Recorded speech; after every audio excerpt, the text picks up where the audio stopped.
I always knew my stepmother was a manipulative gold digger, but I never expected to find my late mother's hidden diaries proving she was actually a ruthless criminal. On Mother's Day, surrounded by her high society friends, I handed her a beautifully wrapped box containing the exact evidence that would send her to federal prison. The look on her face when she realized her perfect life was over was absolutely priceless. I am Madeline, 34 years old, and I work as a user experience researcher at a health tech corporation in Seattle. For years, I watched my stepmother tear apart my family while playing the perfect victim. If you have ever had to deal with a toxic family member who manipulated everyone around them, hit that like button and subscribe. Let me know in the comments where you are watching from. Today, I am going to tell you exactly how I destroyed her carefully crafted illusion. The Emerald Country Club was buzzing with the gentle hum of clinking crystal and polite laughter. It was Mother's Day, and my father Thomas had spared no expense. He reserved the grandest table in the main dining room, inviting 15 of his most influential business partners, their wives, and a few carefully selected relatives. At the head of the table sat Cassandra, my 54-year-old stepmother. She held up her wrist intentionally, angling it so the midday sun would catch the diamonds on the brand-new Rolex my father had just gifted her. Her 30-year-old daughter Brittany sat next to her, looking profoundly bored while scrolling relentlessly on her phone. Cassandra beamed at me, a condescending smirk playing on her lips. She lived to humiliate me and my younger brother Jason. She loved framing us as bitter, ungrateful children who simply could not accept that our father had moved on after our mother Clara passed away 8 years ago. I took a slow sip of my mimosa, feeling a strange calm wash over me. As a researcher, my entire career revolves around predicting human behavior and understanding exactly how users interact with frameworks. Cassandra was the most predictable person I had ever studied. She thrived on public adoration status and absolute control over my father's wealth. But today, I controlled the narrative. I designed this entire afternoon with clinical precision. I reached down and pushed a heavy velvet box toward her. "Open it, Cassandra," I said, keeping my voice perfectly pleasant. "The real gift is tucked right under the silk lining." She smiled, her manicured fingers eagerly pulling back the luxurious white silk, undoubtedly expecting fine jewelry. Instead, her fingers brushed against a stack of heavy laminated papers. The arrogant smirk on her face froze, stuck in a grotesque parody of joy, as her eyes focused on the first document. It was a high-resolution scan of a mortgage deed bearing a signature that was distinctly not hers. Her eyes darted frantically to the next piece of paper, a massive bank wire transfer log. And finally, sitting at the very bottom, a copy of a handwritten letter on pale yellow stationery, my mother's personal stationery. I watched the exact moment her reality shattered. The blood drained from her face so fast she looked physically ill. The sparkling Rolex suddenly seemed very heavy on her trembling wrist. Her mouth opened, but no sound came out. She looked up at me, pure panic and raw terror blowing apart her carefully constructed facade. "What is the matter, Cassandra?" I asked, my voice carrying clearly over the chatter of the country club. "Do you not like it?" It took me 3 grueling months to put it together. To understand how we arrived at this spectacular implosion, we have to rewind exactly 3 months. It started on a perfectly ordinary Tuesday when my father summoned my brother Jason and me to the family estate. The sprawling 5-bedroom house in the Seattle suburbs used to belong to our mother, but now it was entirely Cassandra's domain. Thomas had called it a family bonding exercise. That was just his cowardly way of saying Cassandra had ordered him to clear out the basement so Brittany could have a private home gym. Brittany had not held a real job in 5 years, preferring to style herself as a lifestyle influencer funded entirely by my father's bank accounts. My father, a 62-year-old man who traded his backbone for Cassandra's approval a decade ago, stood at the top of the basement stairs. He pointed vaguely at the boxes of my mother's old belongings stacked in the damp corners. "Just bag it all up for donation, Madeline," he said, avoiding my eyes entirely. "Your mother would not want us hoarding old junk. Cassandra has the contractors coming next week to lay down the rubber flooring for Brittany's Pilates area." Right, Jason muttered bitterly, hauling a heavy box of old winter coats. Because Brittany's Pilates takes precedence over our mother's entire existence. Do not start, Jason, my father snapped, showing a rare flash of anger to mask his guilt. Cassandra has been very patient with your attitudes. Just get it done. He abruptly closed the door, leaving Jason and me in the dusty, stagnant air of the basement. We worked in heavy silence for hours, painstakingly sorting through the remnants of a woman who had loved us fiercely before pancreatic cancer had stolen her away. It was agonizing work. Every faded photo album, every handwritten recipe book felt like losing her all over again. As I was moving a heavy water-damaged bookcase away from the far wall, I noticed a strange gap in the drywall behind it. The paneling was loose, hastily nailed back into place with cheap hardware. Frowning, I wedged a screwdriver behind the wood and pried it open with a sharp crack. A cloud of ancient dust puffed into the air, making me cough violently. Hidden deep in the dark cavity between the wooden studs was a small, ornate wooden box with a heavy brass latch.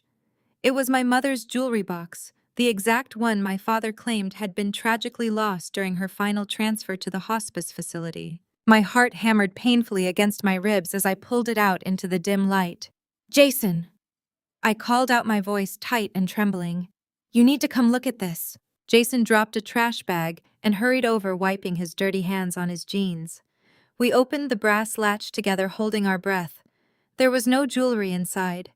Instead, there was a stack of my mother's personal journals bound tightly with rough twine and a thick rubber-banded bundle of bank statements from an account I had never seen before. My hands shook uncontrollably as I reached out and opened the top journal, completely unaware of the explosive secrets waiting on those pages. The journal leather cover was brittle under my fingertips. I flipped past the mundane entries from a decade ago, straight to the final pages marked with a frayed satin ribbon. The dates corresponded to the last 6 months of my mother life, when the pancreatic cancer had confined her to the upstairs master suite. Jason leaned over my shoulder. His breathing was loud in the suffocating silence of the basement. I traced the pale yellow paper. The jagged, desperate strokes of my mother handwriting blurred as hot tears stung my eyes. I forced myself to focus. I read the ink out loud. My stomach plummeted into a bottomless void. Thomas thinks I do not know. He thinks the heavy medication has made me blind to it. Cassandra is not just my private nurse. I heard them talking in the hallway last night. She has been his mistress for 3 years, and Thomas is letting her handle my medical funds. They are draining my private accounts. They are just waiting for me to die. I stopped reading. The air in the basement suddenly felt too thin to breathe. I stared at the words over and over, hoping my mind was playing tricks on me. A mistress, Jason finally whispered. The words sounded like ash in his mouth. She was not a nurse at all. She was his mistress. While Mom was dying right upstairs, he was sleeping with her under our own roof. Look at the dates, Jason, I said. My voice turned eerily calm as the UX researcher in my brain kicked in. I automatically sought patterns and data points amidst the emotional wreckage. Mom wrote this 3 weeks before she passed. That means Cassandra was in this house posing as a hired caregiver while fully entrenched in an affair with Dad. But that is not even the worst part. Look at what Mom says about the accounts. I set the journal down carefully and picked up the thick bundle of bank statements. They were from an old private credit union my mother used before her illness escalated. The statements were torn at the edges as if someone had tried to destroy them but stopped halfway. Perhaps they were interrupted, or maybe they simply got careless. I flipped through the pages. My eyes scanned the withdrawal columns. The numbers printed in stark black ink were absolutely staggering. $50,000 transferred to an unknown limited liability company. Another $30,000 wired directly to an offshore account. $75,000 withdrawn in a cashier check just a month before her death. I traced the destination accounts. They did not match any clinic or hospital I remembered from her treatment. She was draining the medical funds, I said. My blood ran completely cold. Mom, private life insurance payouts, and her personal savings. Cassandra was taking it all, and Dad let her do it. We need to call Naomi. Jason said instantly, his face transformed into a mask of pure rage. Naomi was Jason's wife of 3 years, a brilliant, no-nonsense African-American woman who worked as a forensic accountant for a top-tier consulting firm in downtown Seattle. If there was a financial trail to be followed, Naomi could track a single-dollar bill through a hurricane. Not yet, I cautioned. I slid the bank statements and the journal back into the wooden box. If we walk upstairs right now and throw this in their faces, they will deny it. Dad will gaslight us into oblivion. Cassandra will cry and play the victim, and they will find a way to destroy these documents forever. We need to secure the data first. I am scanning everything to my encrypted cloud drive the second I get back to my apartment. I zipped the wooden box securely into my duffel bag, hiding it beneath a pile of old sweatshirts. We finished cleaning the basement in a state of hyper-focused silence. Every time my father checked on us from the top of the stairs, asking if we had found anything interesting, I looked him dead in the eye and smiled. I told him it was mostly just old junk destined for the donation bin. He bought the performance completely. The next evening, I sat alone in my downtown apartment staring at my dual monitors. I had spent 6 exhaustive hours carefully scanning every single page of my mother journal and every torn bank statement. I adjusted the contrast and brightness to make sure every forged signature and suspicious routing number was perfectly legible. The digital copies were backed up to 3 separate secure servers. Only when the data was completely locked down did I pick up my phone and call my father. I asked him to come over to my apartment alone. I told him it was about some old photographs I had found in the basement that I needed his help identifying. It was the perfect bait. When Thomas arrived, he looked impatient. He checked his expensive watch the moment he stepped into my living room. "Make it quick, Madeline. Cassandra has a dinner reservation for us at 8, and Brittany needs me to co-sign a lease for her new photography studio." I did not offer him a seat. I did not offer him a drink. I simply turned one of my monitors around so he could clearly see the high-resolution scan of my mother's final journal entry. "Read it," I demanded. My voice was stripped of any daughterly affection. My father frowned. He pulled his reading glasses from his breast pocket with an exasperated sigh. He squinted at the glowing screen. I stood back and observed the progression of his user journey. First there was confusion. Then came the sudden, horrified recognition of his late wife's distinct handwriting. Finally, stark, undeniable panic washed over his features. He took a physical step backward. His face flushed a deep, mottled red. "Where did you get this?" he demanded. His voice dropped into a low, threatening register I rarely heard from him. "From the basement you ordered me to clean," I replied, crossing my arms over my chest. "Is it true, Dad? Was Cassandra your mistress while Mom was dying? Did you let her drain Mom private accounts to fund your new life together?" I waited for the breakdown. I expected him to collapse into tears of guilt. I expected a desperate apology from a man caught in the ultimate betrayal of his family. Instead, I witnessed something entirely different. Rather than showing an ounce of remorse for the woman he had been married to for 30 years, my father went straight on the offensive. It was textbook psychological manipulation. "You have absolutely no idea what you are talking about, Madeline," he sneered. He pointed a trembling finger at the glowing monitor. "Your mother was out of her mind with pain and heavy narcotics at the end. She was completely paranoid. The doctors warned us she would hallucinate things.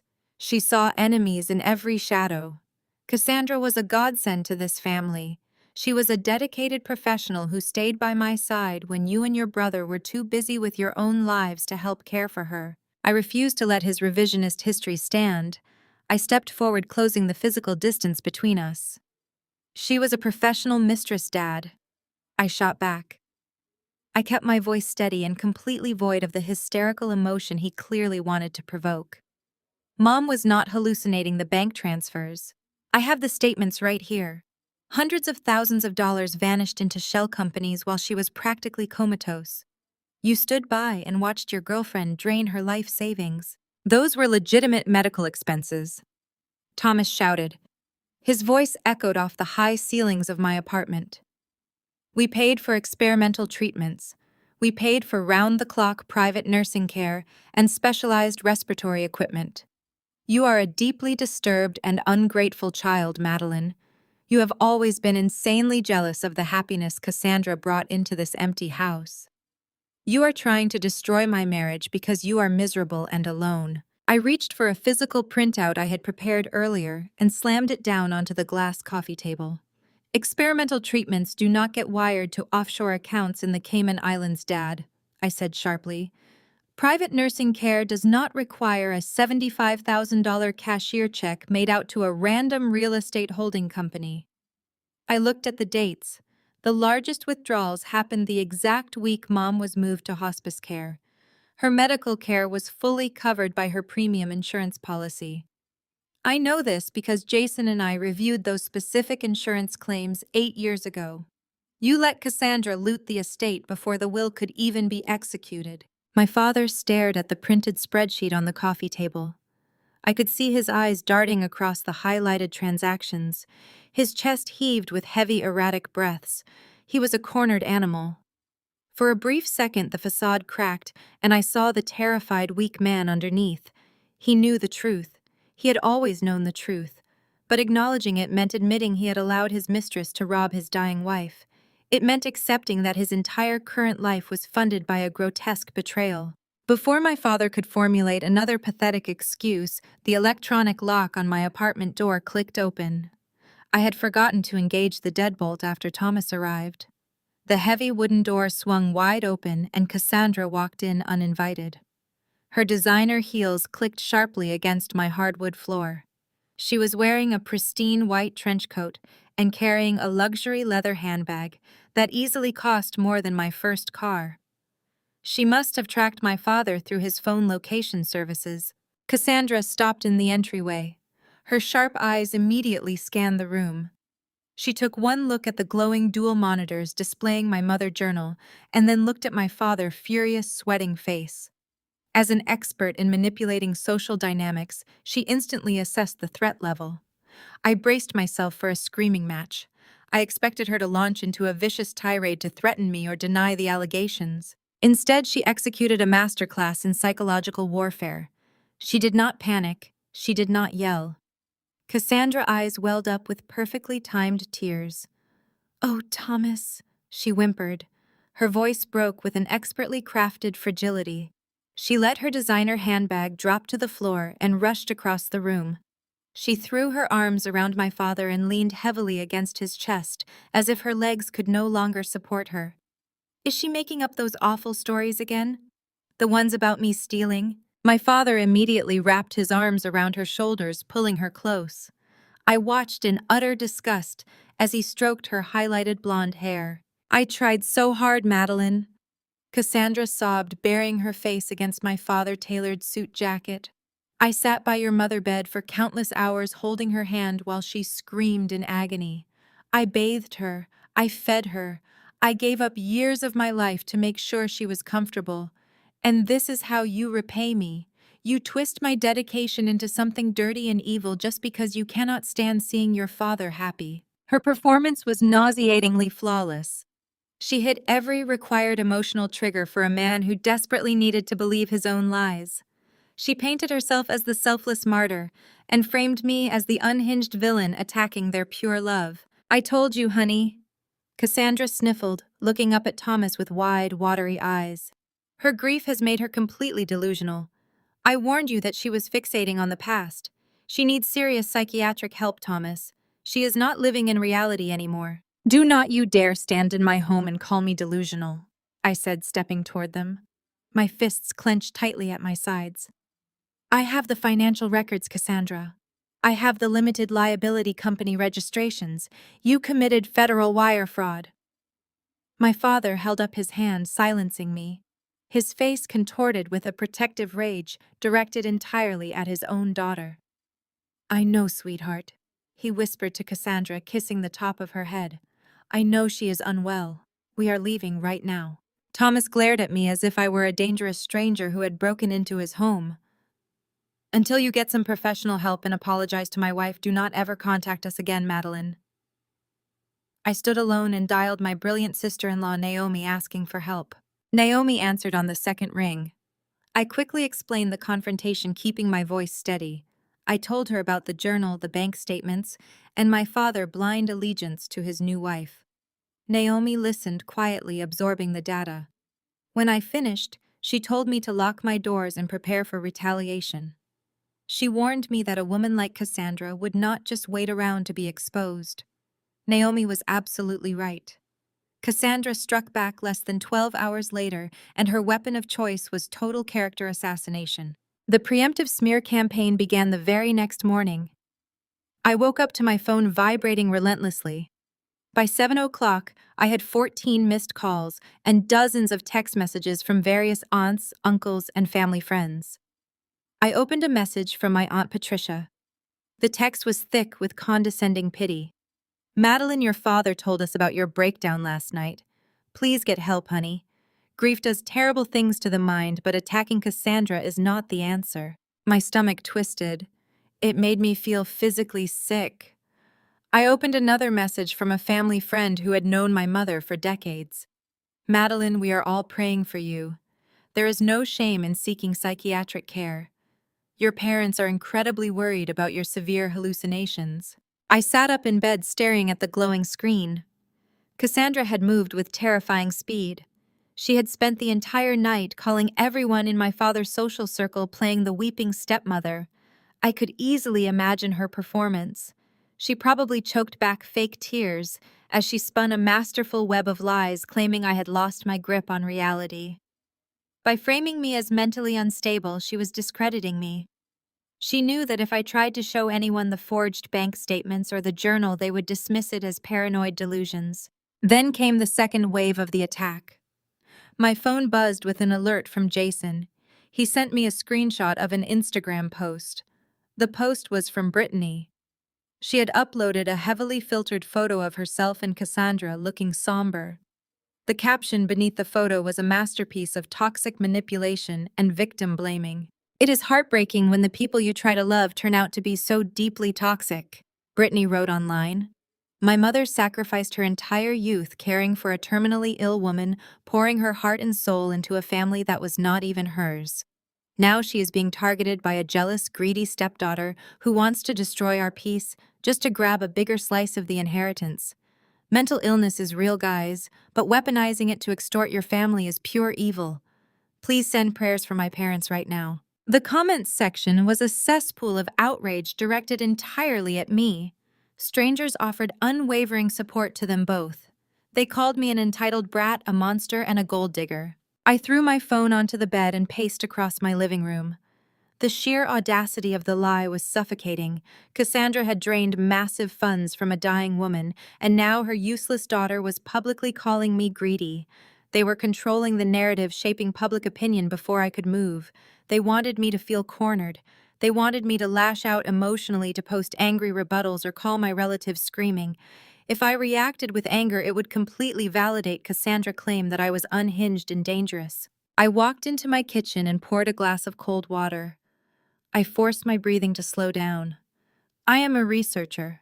I deal with data logic and user patterns.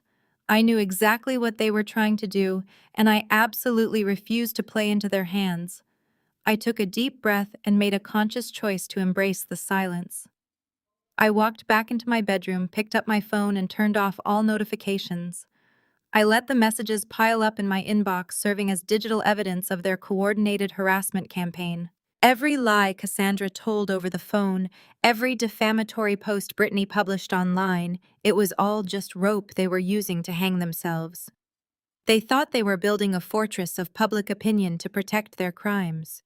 But a fortress built on federal wire fraud and forged medical documents is nothing but a house of cards waiting for a strong gust of wind. My brother Jason called me later. He was furious, ready to drive over and demand answers. He had seen Brittany post and wanted to publicly tear her apart in the comments. I told him to stand down. I explained that engaging with them now would only fuel the fire Cassandra had started. We needed them to feel safe. We needed them to believe their smear campaign had worked flawlessly, and that I was cowering in my apartment, too ashamed and broken to fight back. Let them talk, Jason. I told him over the phone, keeping my voice perfectly level. Let Cassandra play the victim to the entire country club. Let Brittany soak up the sympathy from her fake followers. They are digging their own graves and they do not even realize I'm holding the shovel. Jason sighed heavily, but agreed to follow my lead. He promised to stay quiet and keep his distance from the estate. After I hung up, I walked over to my desk and woke up my dual monitors.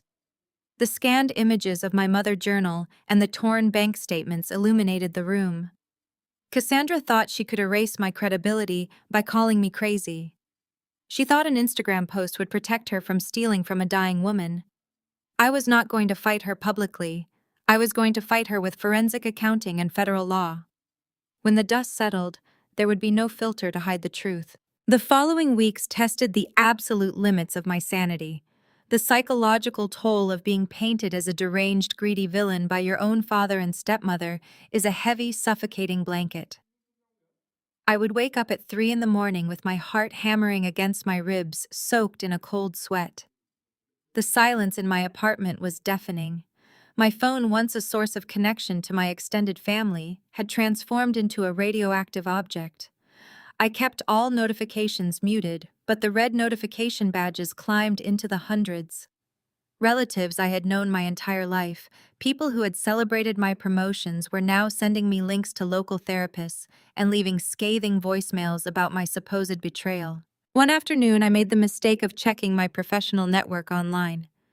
A senior manager at a partner firm who occasionally golfed with my father had abruptly disconnected from me. The smear campaign was not just a family matter anymore. Cassandra was actively trying to scorch the earth around my career.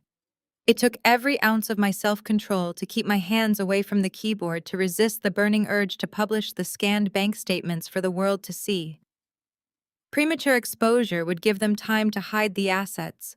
I had to swallow the humiliation. I had to let them think they were untouchable. I channeled every ounce of my rage into my work. As a user experience researcher, my job is to observe human behavior. I analyze how users navigate interfaces where they click what they ignore, and the invisible digital footprints they leave behind. People are creatures of habit. They prefer convenience over security, and Cassandra was no exception. I treated my stepmother and my stepsister as target users in a complex data study. I sat at my desk, surrounded by empty coffee cups, and began building behavioral personas for both of them. Cassandra was arrogant and technically illiterate. Brittany was vain and addicted to public validation. These were fatal flaws in the digital age. I started with open-source intelligence. I dug into public property records, business registries, and tax assessments in Washington state and beyond. I traced the name of the limited liability company I had found on my mother-torn bank statements.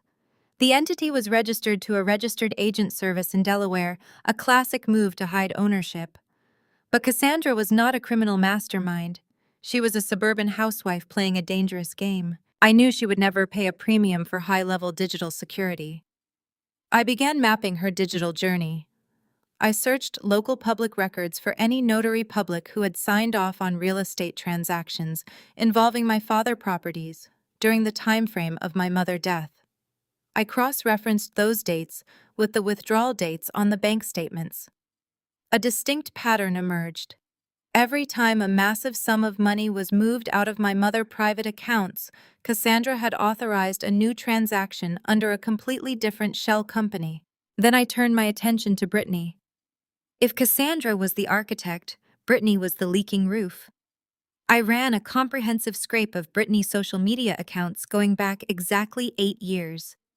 I downloaded every photo, every caption, every location tag, and every timestamp. I laid this data over the timeline of my mother's declining health and the subsequent bank withdrawals. The correlation was mathematically undeniable. On the exact day $50,000 vanished from my mother account, Brittany posted a photo of herself holding the keys to a brand new luxury SUV. The caption read that her amazing mother had surprised her for being such a good daughter.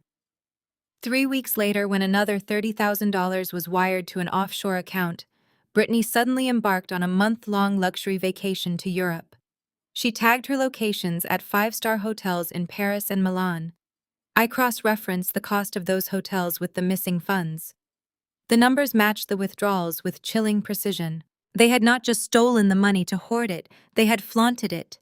They had used my dying mother life savings to fund a fake influencer lifestyle for a girl who had never worked a hard day in her life. The sheer sociopathy of it made my vision blur with anger. I forced myself to remain objective. I was compiling a master dataset. I took screenshots, downloaded property deeds, and mapped out a massive digital flowchart on my wall using string and push pins. It looked like a serial killer investigation board, but it was actually a flawless user journey map of financial fraud. I found the offshore account routing numbers hidden in plain sight.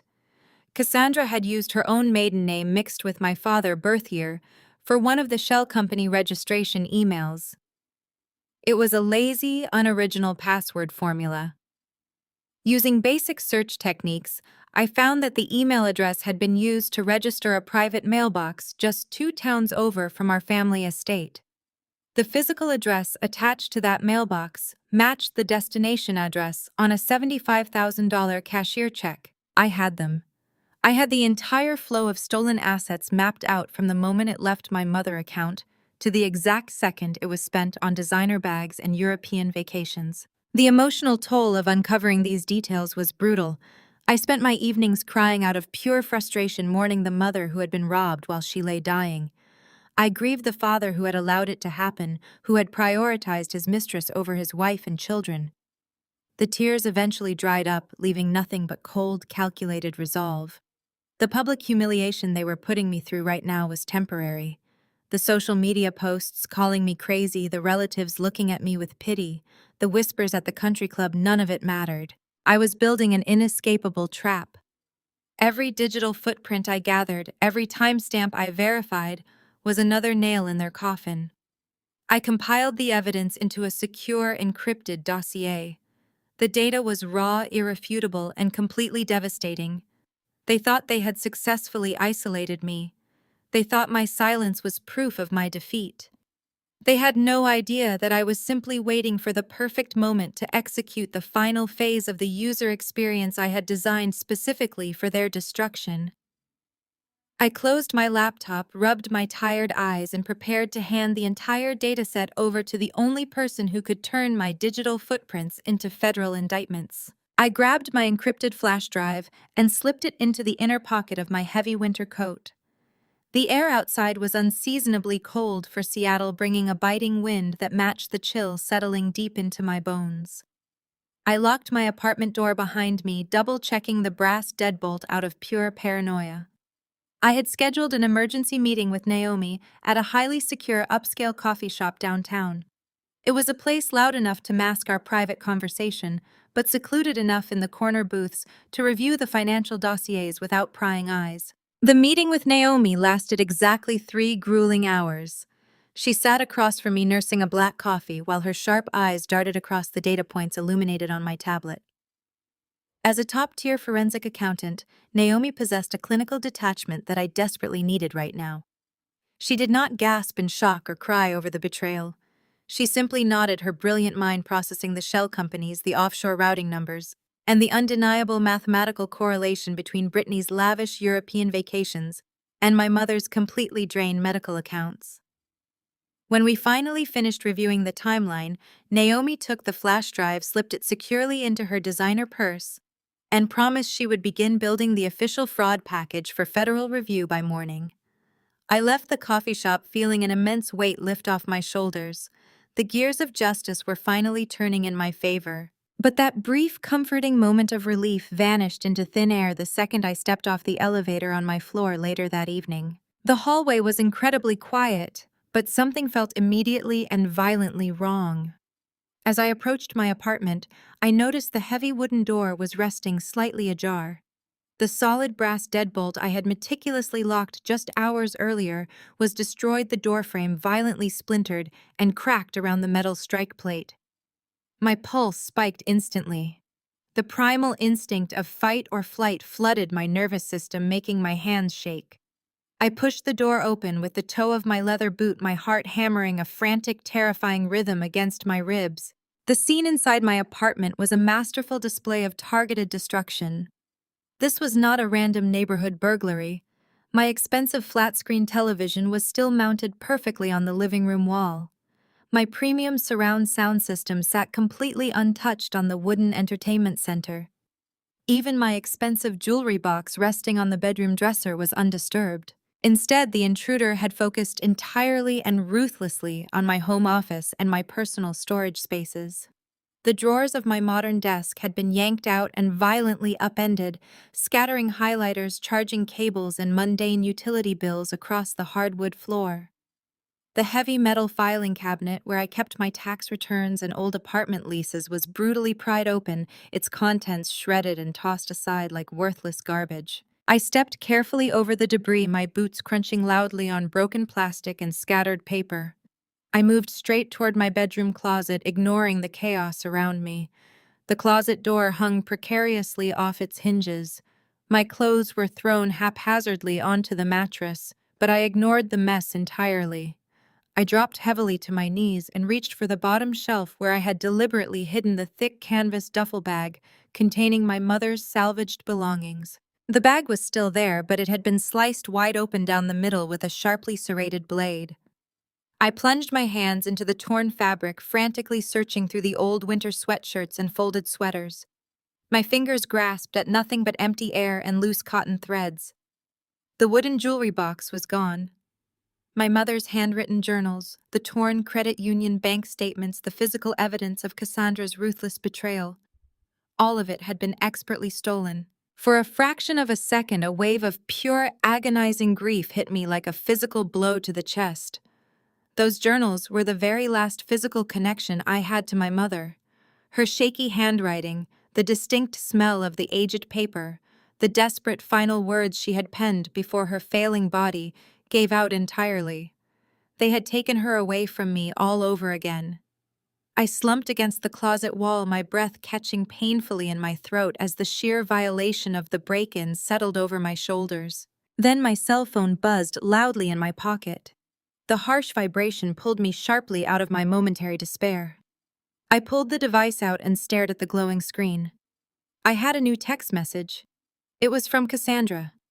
She had bypassed the block I previously placed on her phone number by using a new unregistered burner phone, but her arrogant, venomous tone was absolutely unmistakable. The text message was brief, highly calculated, and dripping with malicious victory. It read, "Do not ever try to dig through the trash in my house again, Madeline. The past belongs exactly where it is buried. I warned you that you were unwell and hallucinating things.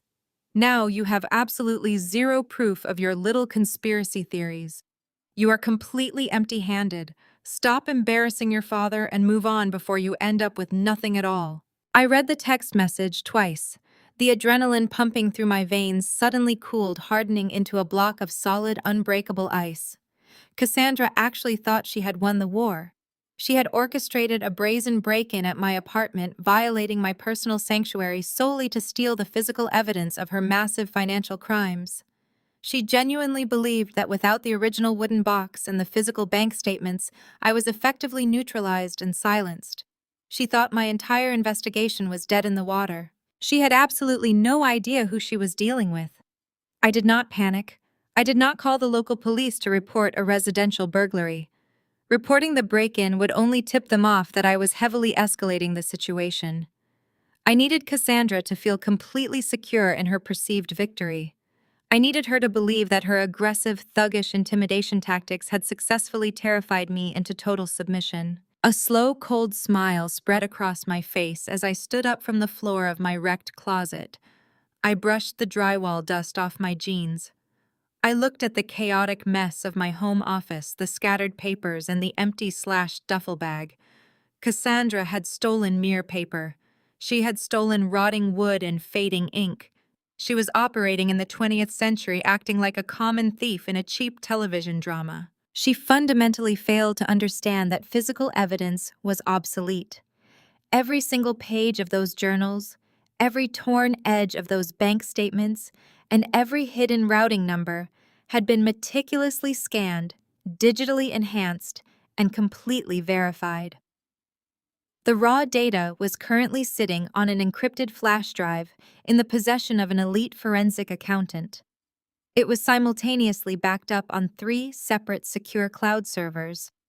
Her desperate, sloppy theft had accomplished absolutely nothing except adding a potential felony breaking and entering charge to her inevitable federal indictment. I typed out a direct response to the burner number, ensuring my tone sounded appropriately defeated and broken. I wrote, "You win, Cassandra. I am sorry. I will leave you and Dad alone from now on. Please just stay away from me." I hit send, permanently locking in her false sense of security. The bait was perfectly set. I did not stay in my ruined apartment a second longer than necessary. I packed a small overnight bag with essential work clothes and my primary laptop. I navigated the shattered doorframe and walked briskly to the elevator. Once I was safely inside my car in the secured parking garage, I connected my phone to the Bluetooth system and dialed Jason. He answered almost immediately with Naomi speaking in the background. "I need to come over," I said, keeping my voice perfectly level. "My apartment was broken into tonight. They destroyed my office and slashed the duffel bag in my closet. The original wooden box and all the physical documents are gone." Jason swore loudly. I heard the rustle of movement as he likely grabbed his keys. "I am calling the police, Madeline. Stay in your car. I am driving there right now." "No!" I commanded sharply. "Do not call the police and do not come here." I already sent Cassandra a text message playing the defeated victim. She thinks she won. If we involve the authorities right now, she will panic and start moving the stolen assets to untouchable accounts. We need her to stay arrogant and careless. "I am driving to your house. We are accelerating the timeline." Naomi took the phone from Jason. Her voice was incredibly calm, anchoring the chaotic energy of the moment. "The guest room is ready, Madeline. Drive straight here. Do not make any stops and make sure you are not being followed. I am booting up the secure servers now." 20 minutes later, I pulled into the driveway of their modern townhouse in the Queen Anne neighborhood. Jason was waiting on the front porch. He practically pulled me inside, locking the heavy deadbolt behind us. My brother was vibrating with pure rage, his fists clenched tight enough to turn his knuckles white. He paced the length of their living room, demanding we go confront our father immediately. Naomi walked out of her home office carrying 3 mugs of black coffee. As an elite African-American forensic accountant who routinely dismantled multi-million-dollar corporate embezzlement schemes for breakfast, she was completely unfazed by physical intimidation tactics. She handed me a mug and gave Jason a stern, grounding look. "Anger is a liability, Jason," Naomi said firmly. "Anger makes you sloppy." Cassandra just made a massive tactical error by breaking into Madeline's apartment. She escalated this from a civil dispute over an inheritance to a criminal conspiracy. But we do not fight criminals with screaming matches in the suburbs. We fight them with inescapable mathematical proof. "Now bring your coffee and come into the office. It is time to look at the data." I followed her into the workspace. Naomi's home office looked like a miniature intelligence agency. Multiple oversized monitors spanned the length of a solid oak desk. Her network was protected by enterprise-grade firewalls and heavy encryption protocols. She had already plugged in the secure flash drive I gave her earlier that afternoon.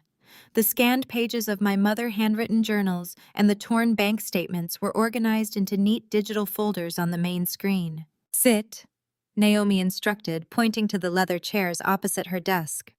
"Let us break down exactly how your stepmother engineered this theft. She is brazen, but she is incredibly sloppy. People who marry into money usually lack the sophisticated financial literacy required to effectively hide it." Naomi opened the first bank statement. She highlighted a series of transactions with her cursor. "Notice the structuring here." She began her eyes scanning the columns of numbers with clinical precision. Cassandra did not just transfer the entire balance at once. That would have immediately flagged the internal fraud detection systems at your mother credit union. Instead, she made multiple withdrawals just under the reporting threshold. 10,000 here, 9,000 there. It is a classic money laundering technique called smurfing. Jason leaned forward, resting his elbows on his knees. But how did she get the money out of Mom's private accounts? Dad did not have legal access to those specific funds until after the probate process, right? Naomi nodded, tapping a specific line on the screen. Exactly. Thomas was not on this account. But Cassandra was living in your house, functioning as a private nurse. She had physical access to Clara checkbooks, her identification documents, and her mail. Look at this digital copy of a cleared check from the second week of October. She magnified the image on the screen, bringing the signature line into sharp focus. My breath caught in my throat. It was my mother's signature, but it was visibly wrong. The loop of the C was too perfectly rounded. The slant of the letters lacked the weak, shaky tremor that characterized my mother's handwriting during those final agonizing weeks on heavy pain medication. That is a forgery, I said, my voice dropping to a whisper. Mom could barely hold a pen in October. She certainly did not write that perfectly legible check for $50,000. Naomi typed rapidly on her keyboard, pulling up a side-by-side comparison of a legitimate signature from a previous year. The difference was glaringly obvious. The forgery was actually too pristine. Cassandra tried to copy a signature from an old document without accounting for the physical degradation caused by terminal illness. Naomi explained, "A federal handwriting expert will tear this apart in 5 minutes. But the forged checks are only the beginning of the trail." Naomi continued, her fingers flying across the keys as she opened a new window. "We need to trace where the funds actually landed. The checks were made out to an entity called Apex Management Solutions. It sounds like a legitimate healthcare provider or a property management firm. But when you pull the corporate registration records in Delaware, you find something incredibly interesting." She brought up a state business registry database. Apex Management Solutions was incorporated exactly 2 weeks before the first fraudulent check was written. The registered agent listed on the incorporation documents is a generic corporate proxy firm in Wilmington. Naomi continued, pointing her pen at the highlighted text on the monitor. "This is a deliberate tactic used to shield the actual owners of a business from public scrutiny. But like I said, Cassandra is not a criminal mastermind. She used the same registered agent to establish 2 other shell companies over the next 6 months. One was called Sapphire Holdings, and the other was Horizon Consulting." I watched the screen as Naomi brought up the banking trails associated with these fictional companies. The user journey of the stolen money was becoming sickeningly clear. Cassandra would forge a check from my dying mother account and deposit it into Apex Management Solutions. From there, the funds were immediately broken down into smaller increments and transferred to Sapphire Holdings and Horizon Consulting. It was a digital shell game designed to confuse anyone looking at the surface-level data. "But where did the money go after it hit the shell companies?" Jason asked. He was leaning so close to the screen his breath was fogging the glass. Naomi tapped a few keys, bypassing another layer of basic security. That is where Cassandra got overly confident. She assumed nobody would ever have the financial authority to look past the domestic transfers. She wired the cleaned funds directly from Horizon Consulting into a private offshore banking account in the Cayman Islands. But she made a fatal error on the wire transfer authorization forms. She listed a secondary notification email address in case the international wire bounced. Naomi clicked open a PDF document showing a wire transfer receipt. Right there in the notification field was an email address that made my blood boil. It was a variation of Cassandra maiden name combined with the zip code of our family estate. The exact same email address she used for her online shopping accounts. The connection was undeniable. We had absolute proof that she was the sole beneficiary of the offshore account holding my mother's stolen medical funds. "This is enough for a federal indictment right here," Jason said. His voice was tight with suppressed adrenaline. "We take this to the authorities tomorrow and they lock her up." "Wait," Naomi said softly. Her eyes were suddenly fixed on a different dataset scrolling rapidly on her right monitor, her brow furrowed in deep concentration. "There is an anomaly here. A massive one. I pulled the property tax records for the family estate just to verify the legal chain of title after your mother passed. I wanted to make sure Cassandra had not somehow manipulated the deed itself. The deed is clean. It transferred to Thomas as the surviving spouse. I let out a breath I did not realize I was holding. At least we still have the house, I said. No, you do not, Naomi corrected sharply. Her fingers flew across the keyboard, pulling up a complex legal document from the county clerk database. She expanded the file across the center screen. My eyes scanned the dense legal jargon, struggling to comprehend the magnitude of what I was looking at. Naomi turned to face me. Her expression was dead serious. 5 days before your mother died, a secondary mortgage was taken out against the family estate. A cash-out refinance loan for exactly $400,000. The room started to spin. That is impossible, I said, gripping the edge of the desk to steady myself. The house was completely paid off 10 years ago. Dad always bragged about owning it free and clear. Furthermore, the house was solely in my mother's name at that point. She inherited it from my grandparents before she even met Thomas. Dad could not legally take out a mortgage on that property without her explicit consent and notarized signature. Naomi nodded grimly. Exactly, Madeline.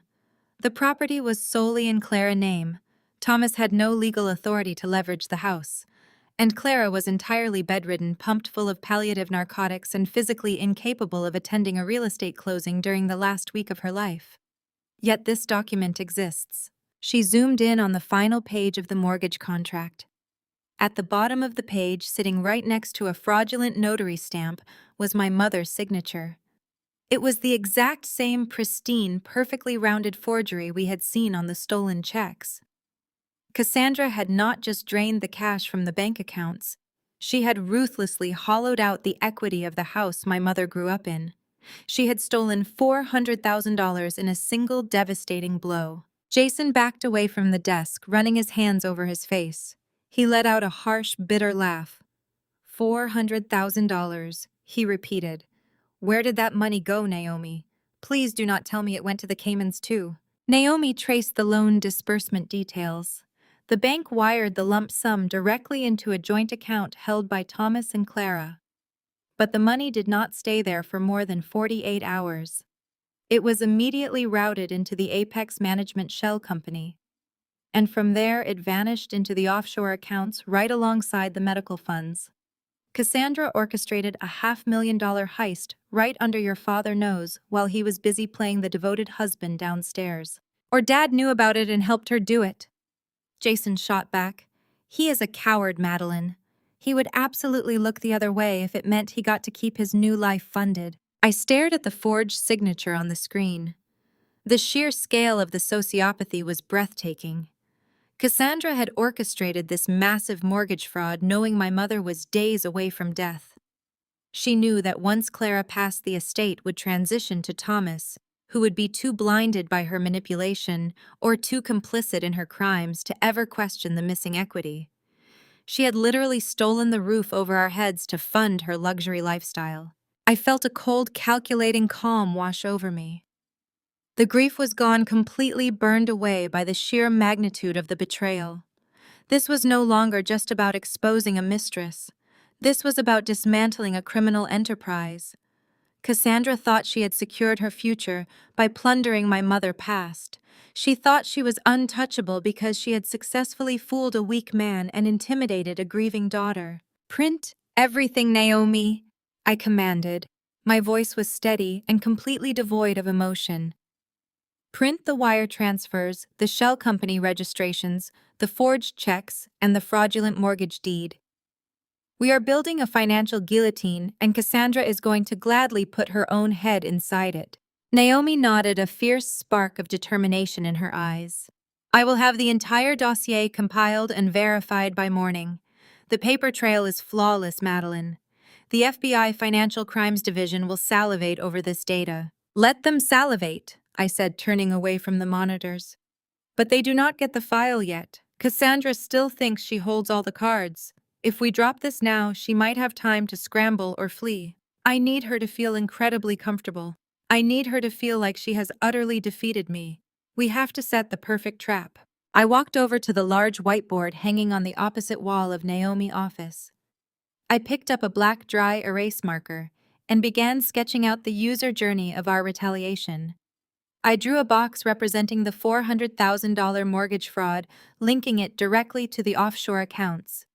Every single note on this whiteboard represented a federal charge: bank fraud, wire fraud, identity theft, tax evasion. The mandatory minimum sentencing guidelines for these crimes would ensure Cassandra spent the rest of her natural life in a federal penitentiary. Jason stood beside me, staring at the complex web of financial crimes I was mapping out. He looked from the whiteboard back to the glowing monitors. "She stole our mother legacy," he whispered. His voice was heavy with a dangerous kind of sorrow. "She took everything Mom worked for and used it to buy designer watches and country club memberships." "She took the money, Jason," I corrected him sharply. "She did not take her legacy. Mom legacy is sitting right here in this room. We are going to expose every single lie Cassandra ever told. We are going to strip her of the wealth she stole and the status she craves. We are going to ensure she pays for every forged signature and every stolen dollar." I placed the marker down and looked at my brother and my sister-in-law. The plan was clear. The data was irrefutable. Now we just had to execute the strategy with absolute precision. We needed to push Cassandra into making her final, fatal mistake. We needed her to attack again. But before we could even formulate the exact bait to dangle in front of my stepmother, Naomi held up a hand. Her eyes were locked onto a completely different set of data on her far left monitor. The vibrant green lines of a separate financial tracking software reflected in her glasses. "Madeline," Naomi said, her voice dangerously quiet, "did your mother ever mention setting up educational trusts or 529 plans for you and Jason?" Jason and I exchanged a confused look.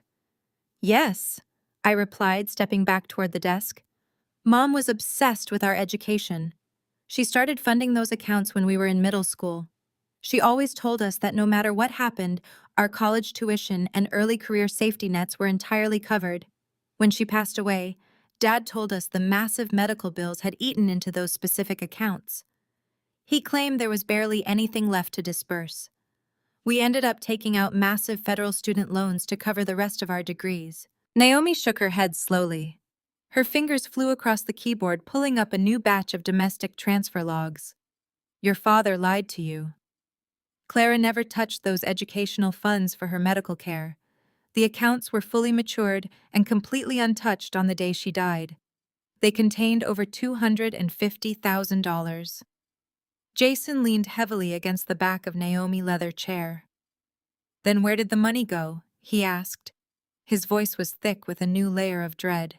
Naomi highlighted a series of domestic wire transfers dated just 6 months after our mother's funeral. Thomas was the legal custodian of those accounts. Once Clara was gone, he had absolute authorization to manage or disperse the funds. He did not send this money to the Cayman Islands. He liquidated the entire portfolio and moved the cash into a standard checking account at a local Seattle bank. She clicked on the destination routing number, linking it to a public financial directory. The account did not belong to a shell company. It belonged to Brittany. The air in the office grew impossibly thick. I stared at the screen, trying to process the sheer audacity of the crime. Cassandra had not just drained my mother's medical funds and stolen the equity of our childhood home.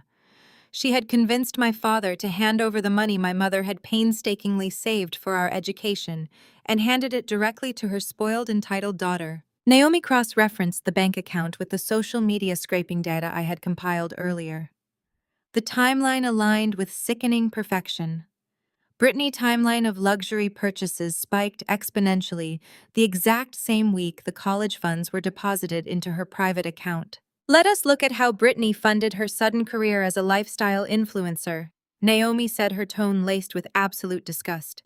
She opened a side-by-side window displaying Brittany's Instagram feed next to the stolen funds ledger. "Here is a withdrawal for $12,000. Naomi pointed to the screen. 2 days later, Brittany posts a video tour of her new luxury apartment in downtown Seattle, boasting about signing a lease she supposedly paid for with her brand partnership deals. I felt a cold, hard knot form in my stomach. "Dad co-signed that lease," I said, remembering his impatient comment in my living room just hours ago. He co-signed the lease, but Brittany paid the rent using the money Mom saved for my tuition. Naomi kept scrolling through the data points. Here is a transfer for $8,000 to an upscale furniture boutique. The next week, Brittany posts a photo dump of her custom interior design setup. Here is $15,000 sent to a luxury car dealership for a down payment on a Range Rover. Brittany captions the photo claiming hard work and manifesting your dreams really pays off. Jason let out a sound that was half laugh and half snarl. She manifested a Range Rover using my student debt. He paced across the room, running his hands aggressively through his hair. I spent 5 years eating instant noodles and working night shifts at a warehouse to pay off my loans, while Brittany was driving around in a luxury car bought with my inheritance. Dad looked me in the eye and told me to be a man and pay my own way. He watched me struggle while he handed my future to his stepdaughter. The psychological cruelty was almost harder to swallow than the financial theft. My father had actively watched his own biological children take on crippling debt. He had lectured us on financial responsibility and independence, all while bankrolling Brittany delusional influencer persona, using the exact funds our dying mother had set aside to protect us. Cassandra had completely reprogrammed him. She had convinced him that her lazy daughter deserved the world, while his own children deserved nothing but struggle. This was not just about greed. This was about erasing Clara completely. Cassandra wanted to wipe out every trace of my mother legacy and replace it with her own bloodline. She wanted to build an empire for Brittany, using the bricks my mother had laid for Jason and me. I looked at the photos of Brittany posing in designer clothes, holding expensive handbags, and sipping champagne at exclusive beach clubs. Her entire public identity was a complete fabrication financed by wire fraud and emotional manipulation. She built a massive online following by projecting an image of self-made success, when in reality she was nothing more than a parasitic leech feeding off a dead woman's savings account. She is the weak link, I said, my UX researcher mind locking onto the vulnerability in their operation. Naomi looked up from the screens. What do you mean? Cassandra is careful with her digital footprint. I explained, pacing the length of the room. She uses shell companies and offshore routing numbers. She tries to hide her tracks. But Brittany is addicted to public validation. She documents every single dollar she spends. She geotags her locations. She posts unboxing videos of items bought with stolen money. Brittany is creating a real-time, publicly accessible ledger of federal crimes. Jason stopped pacing. A dangerous smile slowly crept across his face. She is doing the forensic accounting for us. Exactly, I said. Cassandra thinks she destroyed my investigation by breaking into my apartment and stealing a wooden box. She believes the physical paper trail is the only thing that can expose her. She completely failed to realize that her own daughter has been broadcasting their financial crimes to 50,000 followers for the last 8 years. Naomi's fingers hovered over the keyboard, her eyes gleaming with professional satisfaction. So we do not just hit Cassandra with the offshore tax evasion and the mortgage fraud. We hit Brittany with receiving stolen property and wire fraud conspiracy. We tie her entire fake influencer empire directly to the stolen college funds. We tie them all together, I confirmed. But we need to make Cassandra feel like she is completely in control. We need her to lower her guard entirely. If she thinks I am broken and defeated, she will stop watching her back. She will focus on cementing her status at the country club and preparing for her lavish Mother Day celebration. That is when we finalize the trap. We are going to let them walk right into the grandest stage possible before we drop the floor out from under them. I pulled out my phone, preparing to draft the most humiliating fake apology of my entire life. I had to convince Cassandra that her home invasion had worked perfectly. I had to beg for her forgiveness in front of the entire family.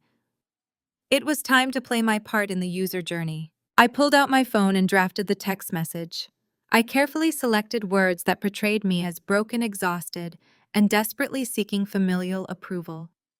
I typed that my stressful career had severely impacted my mental health, causing me to lash out and invent wild conspiracies. I begged for my father's forgiveness and asked Cassandra to find it in her heart to overlook my unacceptable behavior. I pressed send and waited. Less than 5 minutes later, my phone vibrated. Cassandra's reply was predictably patronizing. She wrote that she always knew my high-pressure job in the tech industry was making me unstable and that family always forgives. But beneath her sugary words, the primal instincts of a cornered predator had already been triggered. Cassandra might not have been a digital mastermind, but she possessed the cunning survival skills of a lifelong grifter. She knew that my sudden surrender was completely out of character. Even with the stolen wooden box in her possession, she felt the lingering threat of my intelligence. She decided to strike one more preemptive blow to ensure I was thoroughly neutralized. The next morning, I drove to the sleek glass campus of the Health Tech Corporation, where I worked as a senior user experience researcher. My role involved mapping how patients interacted with our proprietary medical portals. Because our platforms handled highly sensitive medical histories and insurance data, every employee was bound by the strictest federal privacy protocols. Security was our absolute highest priority. I loved my job. It provided my financial independence and validated my intellectual capabilities away from my family's toxic shadow. I parked in my designated spot and rode the elevator to the 12th floor. I expected a standard Wednesday filled with wireframe reviews and user testing sessions. Instead, the moment I stepped off the elevator, I found my department manager waiting for me with a deeply uncomfortable expression. He did not greet me with his usual warm smile. He asked me to leave my bag at my desk and follow him directly to the Human Resources Department on the executive floor. My pulse quickened, but I maintained my professional composure. When we entered the frosted glass conference room, I found the Director of Human Resources sitting next to the Chief Information Security Officer. The presence of the security chief immediately set off alarm bells in my head. "Take a seat, Madeline," the HR director said. Her tone was carefully neutral, entirely devoid of warmth. "We received a highly concerning communication early this morning via our anonymous whistleblower portal." She slid a printed document across the polished mahogany table. I picked it up and scanned the text. It was a detailed anonymous report claiming that I had been exploiting my high-level administrative access to secretly download thousands of confidential patient records onto unencrypted external hard drives. The tipster specifically alleged that I was gathering this sensitive data to sell to third-party marketing firms, a massive violation of federal medical privacy laws that carried severe criminal penalties. "This is an absolute fabrication," I stated firmly. I looked the security chief directly in the eye. "I have never transferred a single byte of patient data outside our secure server environment. You can audit my terminal right now. My access logs will prove this is a complete lie." The security chief nodded slowly. "We are legally obligated to conduct a full forensic audit of your workstation and your network activity," he explained. "However, because the allegations involve federal medical data regulations, company policy dictates that we must take immediate precautionary action while the investigation is underway." The HR director folded her hands on the table. "Madeline, effective immediately, you are placed on administrative suspension pending the results of the internal audit. You must surrender your employee badge, your company phone, and your laptop. You are not permitted to contact any colleagues or access any company systems until further notice." I sat perfectly still, processing the sheer malice of the attack. I knew exactly who had submitted that anonymous tip. Cassandra had orchestrated a brilliant, ruthless strike against my livelihood. She knew she could not fire me herself, so she weaponized my company's strict compliance policies against me. Her strategy was diabolically clear. She wanted to instantly cut off my income and destroy my professional reputation. More importantly, she wanted to completely discredit me. If I went to the police with my forensic accounting evidence against her, she could easily point to my suspension and claim I was just a bitter, disgraced employee facing federal data theft charges, lashing out with fabricated financial documents. It was a stunningly effective maneuver designed to trap me in a burning building while she walked away unscathed. I did not argue with the HR director. I did not raise my voice or launch into wild accusations about my wicked stepmother framing me. Acting erratic or emotional would only make me look guilty. Instead, I calmly unclipped my corporate badge from my lapel and placed it on the table alongside my company-issued phone. I understand you have to follow protocol, I said, keeping my voice remarkably steady. I welcome the forensic audit. It will definitively prove my innocence. I look forward to returning to my team once my name is completely cleared. Security escorted me out of the building. I walked through the modern lobby with my head held high, ignoring the curious glances from passing colleagues. I stepped out into the crisp Seattle morning and walked toward the parking garage. My hands were shaking not from fear, but from a profound, terrifying rage.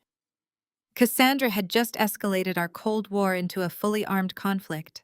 She had tried to steal my mother's legacy, and now she was actively trying to destroy mine. I got into my car, locked the doors, and gripped the steering wheel until my knuckles turned white. I took 3 deep, controlled breaths, forcing the anger down into a cold, compressed box inside my chest. Then I pulled out my personal cell phone and dialed my brother's wife. Naomi answered immediately, her voice sharp and alert. "Tell me you have the federal dossier ready," I demanded, skipping any standard greeting. "It is finalized and fully encrypted," Naomi confirmed, her tone shifting into her professional forensic accountant mode. "The data trail is absolutely bulletproof." "What happened, Madeline?" "Cassandra just tried to get me indicted for federal data theft," I replied, pulling out of the parking garage and merging into the heavy downtown traffic. "She submitted a fake anonymous tip to my company. I have been suspended pending a full security audit. She is trying to bleed me dry and ruin my credibility before we can expose her mortgage fraud." I heard Jason swearing loudly in the background over the phone line. Naomi let out a low, calculating hum. "She is accelerating her timeline because she is terrified of you, Madeline. She thinks hitting your career will force you to retreat." "She is wrong," I said, my voice hardening into steel. "She just made it personal. We are not just going to report her to the authorities anymore. We are going to humiliate her so profoundly that she will beg the federal agents to arrest her just to escape the embarrassment. I am coming over right now. It is time to set the final trap."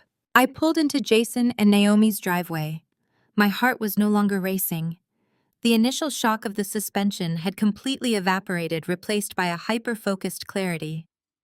I walked through their front door and headed straight for Naomi's home office. Jason was pacing the floor while Naomi sat at her multi-monitor command center, the encrypted financial dossier gleaming on her center screen. I dropped my bag on the sofa and turned to face them both. "Cassandra thinks she just delivered the kill shot," I said. "She believes getting me suspended will cut off my resources and discredit me. We need to lean into her delusion immediately. If she senses even a fraction of resistance from me, she might panic and start transferring those offshore funds into crypto or something harder to trace. We need to freeze her in a state of absolute victory." Naomi spun her chair around. She crossed her arms and studied my face. "How exactly do we do that, Madeline?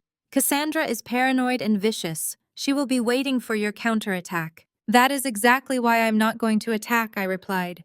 "I am going to surrender. I am going to give her exactly what she wants most in this world: public submission. I am going to craft an apology so utterly pathetic and humiliating that her narcissistic ego will not be able to resist swallowing it whole. She needs to feel like a god. She needs to believe her little corporate sabotage broke me completely." Jason stopped pacing and stared at me. "Are you serious? You want to beg that monster for forgiveness after she stole Mom's money and tried to ruin your career?" "Yes," I said firmly.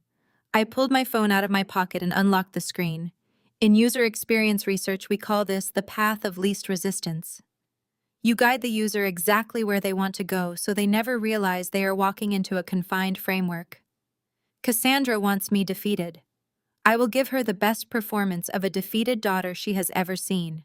I opened the family group chat. The chat included my father, Cassandra, Brittany, Jason, and myself. It had been completely silent since my father stormed out of my apartment days ago. I took a very deep breath and began typing. I had to swallow my pride and channel the frightened, broken girl they always wanted me to be. "Dad and Cassandra." I typed slowly, making sure to use the formal, deferential tone they demanded. "I am writing this to formally and deeply apologize for my horrific behavior over the past week. I have been under an immense amount of pressure at work recently. I was actually suspended this morning pending a security audit because stress severely compromised my professional judgment. Losing my access and facing these allegations made me realize how far I have fallen. I was projecting my own failures and my unresolved grief onto your marriage. I was paranoid and angry at my own life, and I lashed out at you with baseless, crazy accusations. I paused and read the paragraph aloud to Jason and Naomi. Jason looked physically nauseated. Naomi gave a slow, impressed nod. Keep going, Naomi instructed. Feed her ego. Make her the savior. I looked back at the screen and continued typing. Cassandra, you were right. My grief and my demanding job made me completely delusional. I invented those horrible stories because I was jealous of the beautiful, stable family you built with Dad. You cared for my mother when she was dying, and I repaid your ultimate kindness with slander. I am entirely at fault. I am hitting rock bottom right now. My entire reputation is ruined, and I am terrified of losing my family too. Please find it in your heart to forgive me. I will do absolutely anything to make this right and prove that I can be a respectful part of this family again. I am so sorry. I stared at the blinking cursor. Hitting send on a message like that felt like drinking poison. Every single word was a betrayal of my mother's memory and an insult to my own dignity. But it was a necessary sacrifice. I hovered my thumb over the send button. Jason stepped forward and put a hand on my shoulder. You do not have to do this, Madeline. We have the wire transfer logs. We can just go straight to the federal authorities right now. No, I said, staring at the screen. If we just hand the file to the authorities, the investigation could take months behind closed doors. Cassandra would have time to hire elite defense attorneys. She would spin a narrative of a misunderstood family loan. We need her caught dead to rights in public, surrounded by the very high society peers she wants to impress. We need her locked in place for Mother's Day. I pressed send. The message appeared in the group chat, a massive block of groveling text. The digital silence in the room was deafening as we waited. I watched the delivery receipts change to read. My father read it first, then Brittany, then Cassandra. I pictured my stepmother sitting in her lavish living room reading my pathetic apology. I pictured the triumphant smirk spreading across her face. I pictured her showing the screen to my father, proving once and for all that she was the righteous victim, and I was the unstable, jealous daughter. By taking the blame for the work suspension she secretly caused, I gave her the ultimate alibi. She would feel like an untouchable mastermind. This is exactly how you play the long game, I told Jason and Naomi, setting my phone face down on the desk. You let the enemy think they have a winning hand right up until the moment you flip the board entirely. Now we wait for her to name her price for my redemption. The phone lay silent on Naomi's desk for what felt like an eternity. Jason paced the length of the room again, the tension rolling off his shoulders in waves. Naomi kept her eyes glued to the screen, tracking the offshore accounts, completely unfazed by the agonizing wait. Finally, the screen lit up. A notification pinged loudly in the quiet room. Cassandra had replied to the group chat. I picked up the phone. My eyes scanned the text message. It was a masterpiece of narcissistic manipulation. Madeline, Cassandra wrote, Your father and I have discussed your message. We are both deeply hurt by the vicious lies you spread and the chaos you tried to bring into our peaceful home. Mental health struggles are no excuse for trying to destroy a marriage. However, as I have always said, family is the most important thing in the world. I have spent years trying to be a mother to you. I am willing to forgive your delusions and welcome you back into the fold, but trust must be rebuilt. Words are cheap. We need to see real action to prove that you are genuinely remorseful and ready to respect this family. I read the text aloud to Jason and Naomi. Jason scoffed, his face twisting in disgust. She is actually lecturing you on trust and respect after forging Mom's signature on a $400,000 mortgage document. Wait for the demand, Naomi said, not looking up from her monitors. She is teeing up the extortion. What does she want? Before I could even reply to Cassandra, a second text bubbled up on the screen. It was from my father. Madeline Thomas wrote, Your stepmother is being incredibly gracious. If you truly want to make amends and prove you are committed to this family, you can start by handling the upcoming Mother Day celebration. Cassandra has reserved the private dining room at the Emerald Country Club for this Sunday. She invited 15 of my key business partners and our extended relatives to celebrate her foundation work. The bill will be exactly $5,000. You will cover the entire tab as a gesture of your apology and respect. If you can do this, we will see you on Sunday at noon. If not, do not bother contacting us again. A sharp bark of laughter escaped my lips. I looked at Jason, who was staring at the phone in absolute disbelief. $5,000, Jason said, his voice rising in disbelief. They want you to pay $5,000 for a country club brunch to apologize for catching them stealing mom money. The sheer audacity of these people is actually terrifying. It is not just audacity, Naomi corrected, her fingers flying across her keyboard. It is a power play. Cassandra wants to financially dominate Madeline. She knows Madeline just got suspended from her job without pay. Demanding a $5,000 dinner is Cassandra's way of forcing Madeline to drain her personal savings. She wants Madeline broke compliant and publicly kissing the ring in front of Thomas' business partners. And I am going to do exactly that, I said, my voice cold and resolute.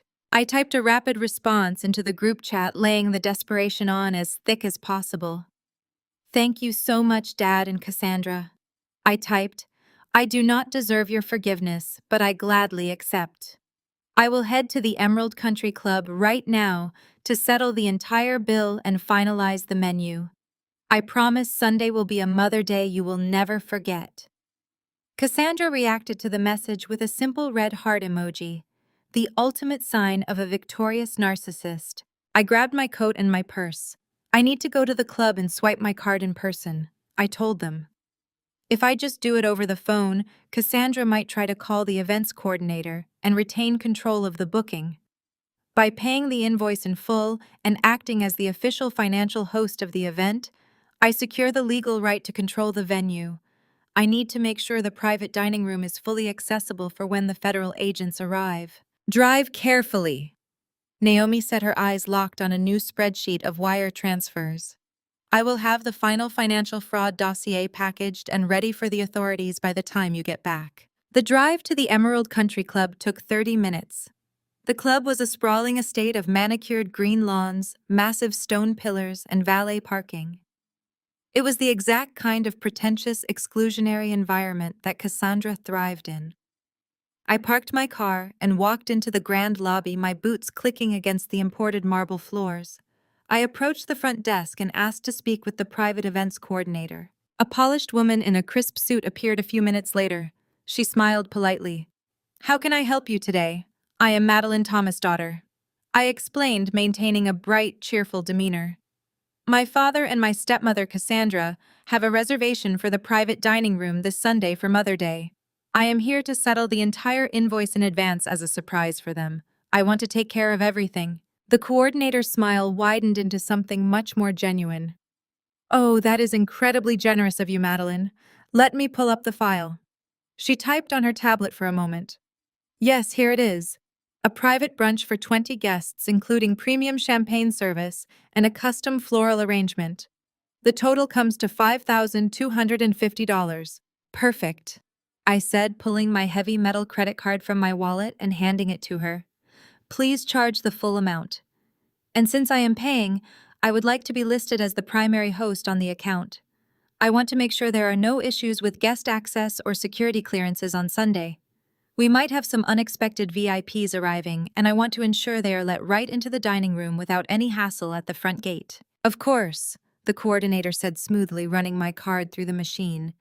You are now listed as the primary host. The security gate will be instructed to allow all of your guests directly through to the private dining wing. Is there anything else you need? Just a copy of the receipt, I replied. I signed the merchant copy, leaving a generous tip for the serving staff, who would have to endure Cassandra's insufferable behavior on Sunday. I folded the heavy cardstock receipt and slipped it into my pocket. Walking back to my car, I felt an intense, burning satisfaction. $5,000 was a steep price to pay, but in the grand scheme of things, it was the cheapest ticket to front-row seats for the greatest show of my life. By putting my name on the event contract, I had essentially legally rented the space. I ensured that when Naomi Federal Contacts moved in, Country club security could not deny them entry or delay them at the gates to warn the members. The stage was officially set, the venue was locked down, the audience of elite business partners and wealthy relatives was confirmed. Cassandra had demanded a lavish coronation, but I had just bought her a public execution. I drove back to Jason and Naomi House as the gray Seattle sky began to darken into a heavy rain-soaked evening. When I walked back into the home office, the atmosphere had shifted. The chaotic energy of discovery was gone, replaced by a lethal quiet efficiency. Naomi had finished. Sitting on the center of her massive oak desk was a thick black binder. It looked entirely unassuming, just a standard office supply object. But inside that binder was the culmination of Cassandra absolute destruction. It contained the certified digital copies of my mother journal, the highlighted records of the offshore wire transfers, the proof of the shell companies, and the glaringly obvious forged signatures on the $400,000 mortgage deed. It also contained the meticulous tracking of the stolen college funds, routed directly to Brittany Vanity Lifestyle accounts. Naomi leaned back in her chair and crossed her arms. "The trap is armed, Madeline," she said, her voice a low, steady rumble of authority. "I used my secure portal to flag this directly to a contact I have inside the FBI Financial Crimes Division, bypassing the standard intake delays. I also flagged the offshore movements to the IRS Criminal Investigation Unit. When dealing with wire fraud of a dying person estate coupled with massive tax evasion, the federal government moves with terrifying speed." "So what happens now?" Jason asked, staring at the black binder as if it were a loaded weapon. "Now," I said, reaching out to touch the smooth cover of the binder, "we prepare for Sunday. We let Cassandra put on her diamonds. We let her gather her high society friends. We let her sit at the head of that table feeling like the queen of the world. And then we hand her the bill." The days leading up to Sunday were a masterclass in psychological compartmentalization. Cassandra was completely intoxicated by her perceived victory. She spent Friday and Saturday bombarding the family group chat with an endless stream of demands and updates regarding her Mother Day brunch. She uploaded photos of her outfit fittings, complained about the floral arrangements not having enough white orchids, and sent me a strict schedule outlining exactly when I was expected to arrive, and apologized to my father business partners. I responded to every single message with cheerful obedience. I told her the orchids had been upgraded. I promised my public apology would be sincere and thorough. Every submissive text I sent was a psychological sedative, lulling her into absolute complacency. While she was busy agonizing over seating charts and high society optics, Naomi, Jason, and I transformed the townhouse into a forensic war room. Naomi had already flagged the offshore movements to her federal contacts, but creating the physical presentation for Sunday required another layer of meticulous preparation. We needed the tangible evidence to be so visually devastating that Cassandra could not spin it or deny it in front of an audience. Naomi printed the final tax evasion analysis on thick, high-quality legal paper. "This is where the federal government will completely destroy her," Naomi explained, tapping a red pen against a printed tax return from the year my mother died. Cassandra was not just moving stolen money, she was aggressively hiding it from the Internal Revenue Service. When she routed that $400,000 mortgage cash out through her shell companies, she failed to declare a single cent of it as income or a taxable gift. The IRS does not play games with offshore tax evasion.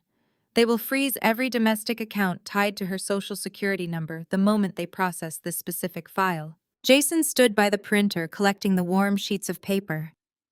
"What about Brittany influencer funds? The money stolen from our college accounts?" Naomi handed him another stack of documents. "Brittany is guilty of receiving stolen property, but she is also guilty of massive tax fraud. She has been claiming the stolen tuition money as legitimate business revenue for her lifestyle brand. We have packaged the wire fraud evidence directly alongside her fraudulent tax filings. The feds will seize her car, her designer bags, and the lease on her apartment to cover the back taxes and penalties before she even sees a courtroom." I took the freshly printed documents from Jason and walked over to the dining table. It was time to package the evidence. If Cassandra wanted a lavish, unforgettable Mother Day gift, I was going to deliver a flawless user experience. I had purchased a large custom-made gift box from a luxury boutique downtown. It was wrapped in rich navy blue velvet with a heavy magnetic clasp. Inside, I carefully laid down a bed of pristine white silk. It looked exactly like the packaging for a high-end designer handbag.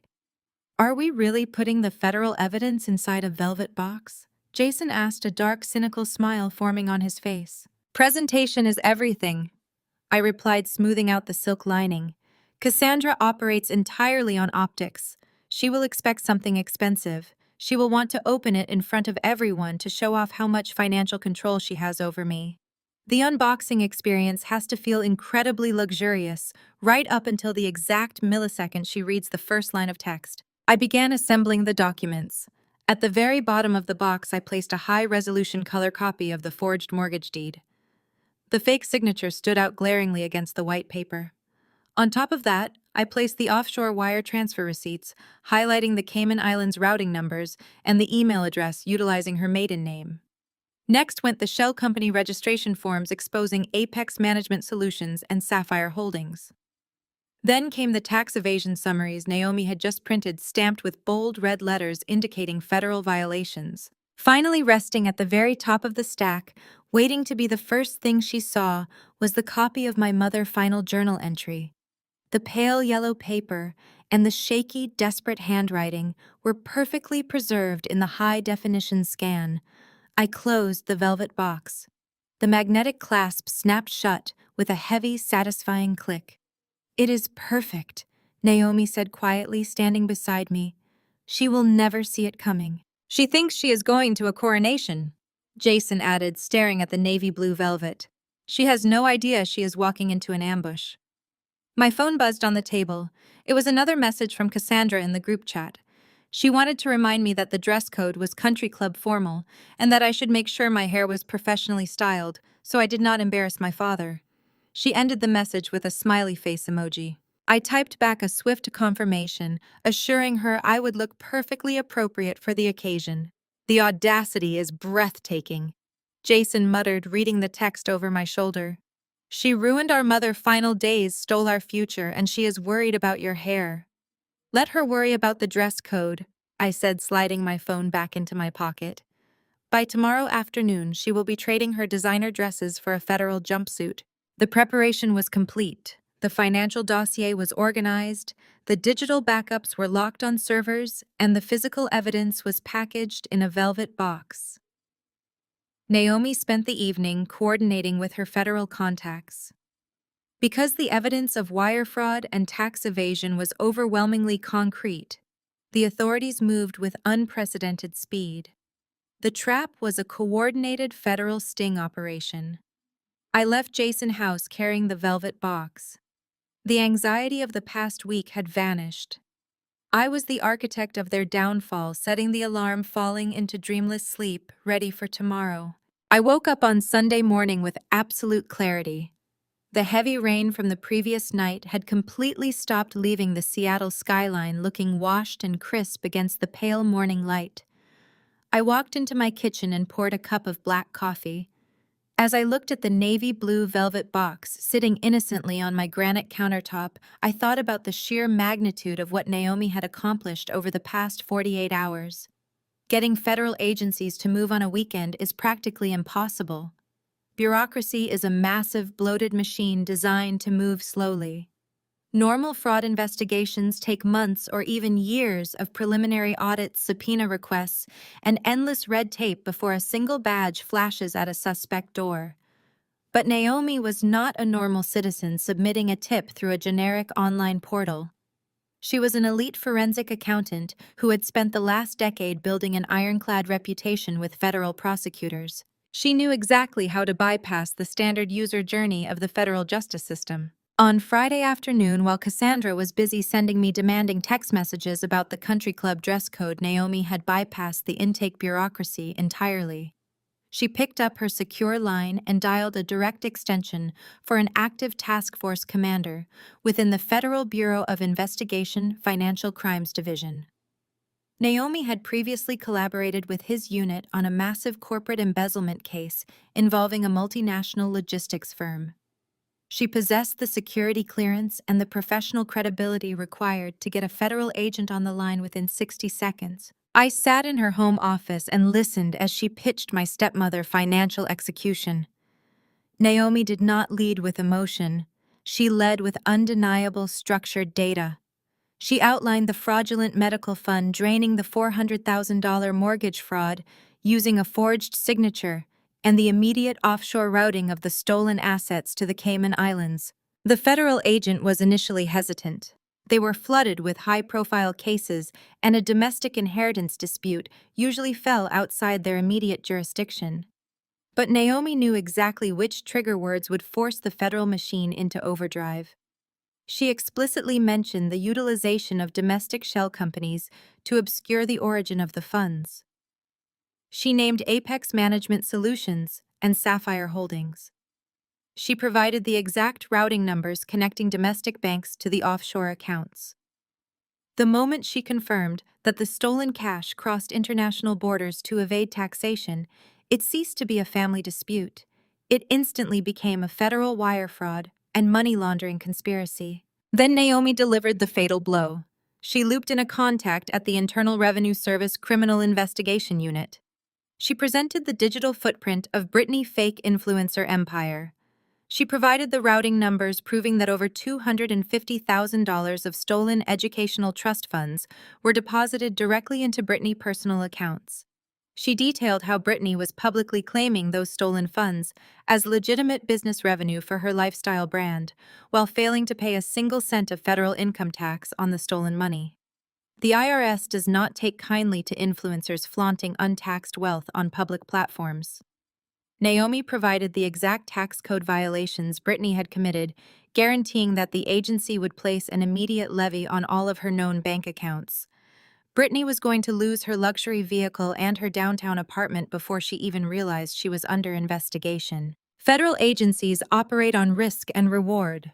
Naomi handed them a perfectly wrapped, trial-ready prosecution. She had done all the heavy lifting. The forensic accounting was flawless. The paper trail was completely transparent. There was no need for a lengthy preliminary investigation because Naomi had already compiled the evidence to a standard that exceeded federal requirements. The turning point happened late Friday evening. Naomi federal contacts ran a preliminary cross-check on Cassandra's social security number and the offshore routing data Naomi provided. The algorithms immediately flagged a massive anomaly. Cassandra had grown paranoid.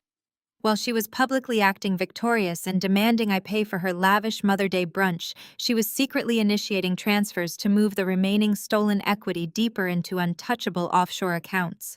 She was actively preparing to liquidate the remaining domestic assets and completely abandon my father with the impending mortgage debt. That active transfer triggered an emergency response protocol. Cassandra was no longer just a passive suspect. She was an active flight risk engaged in ongoing money laundering. By Saturday morning, Naomi had facilitated a secure video conference between her federal contacts and the United States Attorney Office. They reviewed the scanned copies of my mother journal, the forged mortgage deed, and the shell company incorporation documents. The evidence of the forged signature was so blatantly obvious that a federal judge authorized an emergency asset freeze and issued the arrest warrants by Saturday afternoon. Normally, law enforcement would execute a warrant at a suspect residence during the early morning hours. But Naomi and I had specifically engineered a different outcome. I had intentionally paid the $5,000 invoice for the private dining room at the Emerald Country Club. By putting my name on the contract as the primary host, I became the legal leaseholder of that private space for the duration of the event. I officially authorized law enforcement to enter the venue. This completely bypassed the notoriously strict security protocols of the private country club. The private security guards at the front gate were legally powerless to stop the federal convoy. The club management could not block the federal agents or delay them at the gates to warn Cassandra because the legal host of the event had explicitly granted them unfettered access. It was a flawless loophole. Naomi had perfectly synchronized the arrival of the authorities. The federal agents were scheduled to breach the private dining room at exactly 1:15 in the afternoon. That gave me exactly 1 hour and 15 minutes to sit through the brunch, endure Cassandra's insufferable boasting, and deliver the velvet box. I finished my coffee and walked over to my closet. I bypassed the casual attire and pulled out a sharply tailored charcoal gray suit. I wanted to look like the successful professional I actually was, not the broken daughter Cassandra desperately wanted me to be. I applied my makeup with steady hands, locking my emotions away behind a mask of calm anticipation. My phone buzzed on the bathroom counter. It was a text message from Jason. He and Naomi were already en route to the country club. They would be waiting in their car parked just outside the main gates, watching the federal vehicles stage their approach.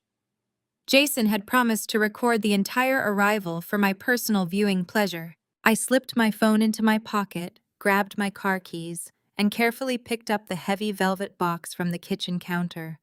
The magnetic clasp held the devastating truth securely inside. Everything was perfectly aligned. The trap was armed. The federal agents were briefed and ready.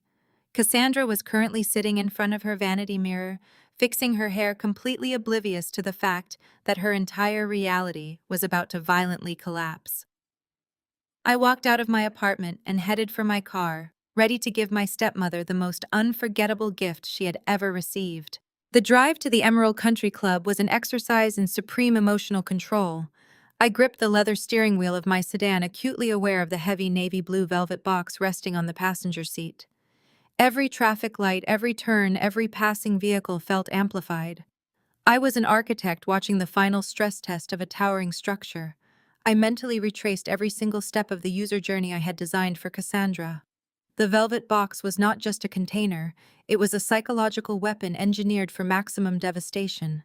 Before leaving the apartment, I had spent an hour perfecting the internal layout of that box. I applied my professional user experience principles to the arrangement of the forensic documents. The visual hierarchy had to be absolute. When Cassandra lifted the lid, her eyes would naturally gravitate to the center. That was where I placed the high-resolution scan of the forged $400,000 mortgage deed. I had used a subtle red overlay to highlight the fraudulent notary stamp and my mother's falsified signature. Beneath that, the offshore wire transfer routing slips were arranged in chronological order, mapping the exact flow of stolen money to the Cayman Islands. I wanted Cassandra to experience a specific sequence of cognitive shocks. First, confusion. Second, recognition. Third, the terrifying realization that her federal crimes were entirely documented. And finally, total systemic panic. To ensure the trap was completely inescapable, I had added one final touch to the bottom of the box. I printed out the federal statute definitions for wire fraud, bank fraud, and tax evasion, neatly highlighting the mandatory minimum prison sentences. It was a clean, brutal presentation. I turned onto the long, manicured driveway of the country club. The imposing wrought iron gates loomed ahead. A private security guard stepped out of the booth holding up a clipboard. I rolled down my window and offered a bright, artificial smile. "Good morning," I said smoothly. Madeline checking in for the private brunch in the main dining wing. The guard checked his list and nodded respectfully. "Ah, yes. You are the primary host for the event. Everything is set up for you inside. You can proceed directly to the VIP valet." The primary host. The title echoed in my mind like a victory bell. That single logistical maneuver was the linchpin of the entire federal operation. By establishing myself as the financial sponsor and the legal leaseholder of the private room, I had completely neutralized the country club elite security protocols. When Naomi contacts arrived, the guards would have no legal authority to stop them at the gate. I handed my keys to the valet and retrieved the velvet box. The lobby of the Emerald Country Club was a masterclass in aggressive wealth. Crystal chandeliers cast warm light over imported marble floors. Wealthy patrons mingled in designer suits and expensive silk dresses. The air smelled of fresh lilies and old money. I walked past the grand staircase, maintaining a steady, confident pace. My heart beat a slow, rhythmic drum inside my chest. The waiting game was excruciating, but I embraced the tension. I approached the heavy double doors of the private dining room. The events coordinator I had met days earlier greeted me with a warm, professional smile. "Everything is ready, Madeline," she whispered, gesturing to the lavish setup inside. "We have arranged the seating exactly as requested. The floral centerpieces are fresh, and the champagne is chilling. Your guests should begin arriving shortly." I stepped into the room. The setup was breathtakingly ostentatious, exactly what Cassandra demanded for her grand performance. A massive mahogany table stretched across the center of the room, set for 20 guests. Gold-rimmed crystal glasses gleamed under the recessed lighting. I walked directly to the head of the table. This was Cassandra's designated throne. I placed the navy blue velvet box squarely in the center of her premium place setting. The white silk ribbon tied around the box looked perfectly innocent, an elegant tribute for Mother Day. I checked my watch. It was 11:45 in the morning. The federal agents were scheduled to breach the room at exactly 1:15 in the afternoon. I had exactly 90 minutes to play the role of the submissive, broken daughter. I pulled out my phone and checked my encrypted messaging app. A single text from Jason sat in the secure inbox. "We are parked across the street from the main gates," Jason wrote. "Naomi confirms the convoy is staging 2 miles out. They are ready to roll on your signal." I typed back a swift reply. "The box is on the table. The venue is secure. Maintain your position and keep the cameras ready." I slipped the phone back into my pocket and took a deep breath. The quiet solitude of the dining room was about to be shattered. I mentally locked away every ounce of grief, every ounce of anger, and every memory of my mother's agonizing final days. The image of her pale, fragile hands gripping the bedsheets while Cassandra smirked from the doorway had fueled me for months. But today required absolute detachment. I could not afford to let emotion cloud my judgment now. If Cassandra sensed even a hint of hostility, her survival instincts would kick in. She might refuse to open the box. She might try to leave the premises early. I had to feed her ego until it choked her. I heard the distant sound of approaching voices in the hallway. The sharp, authoritative click of expensive heels echoed against the marble floor. A loud, performative laugh rang out, recognizable instantly. It was the sound of a woman who believed she had conquered the world and crushed her enemies underfoot. Cassandra had arrived. I took my designated seat halfway down the table, folding my hands neatly in my lap. I arranged my features into a mask of pure, submissive defeat. I let my shoulders slump slightly, projecting the image of a woman who had been thoroughly beaten down by a superior opponent. The heavy wooden doors swung open, and the opening act of my revenge officially commenced. The heavy wooden doors swung open, and the opening act of my revenge officially commenced. Cassandra swept into the private dining room like a monarch returning to her conquered kingdom. She wore a tailored ivory pantsuit that screamed expensive taste, and draped over her shoulders was a silk shawl that fluttered as she moved. Her blonde hair was perfectly blown out, catching the ambient light of the crystal chandeliers.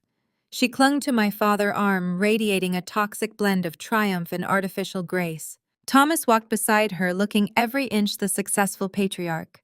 He wore a navy blazer and a smile that seemed permanently affixed to his face.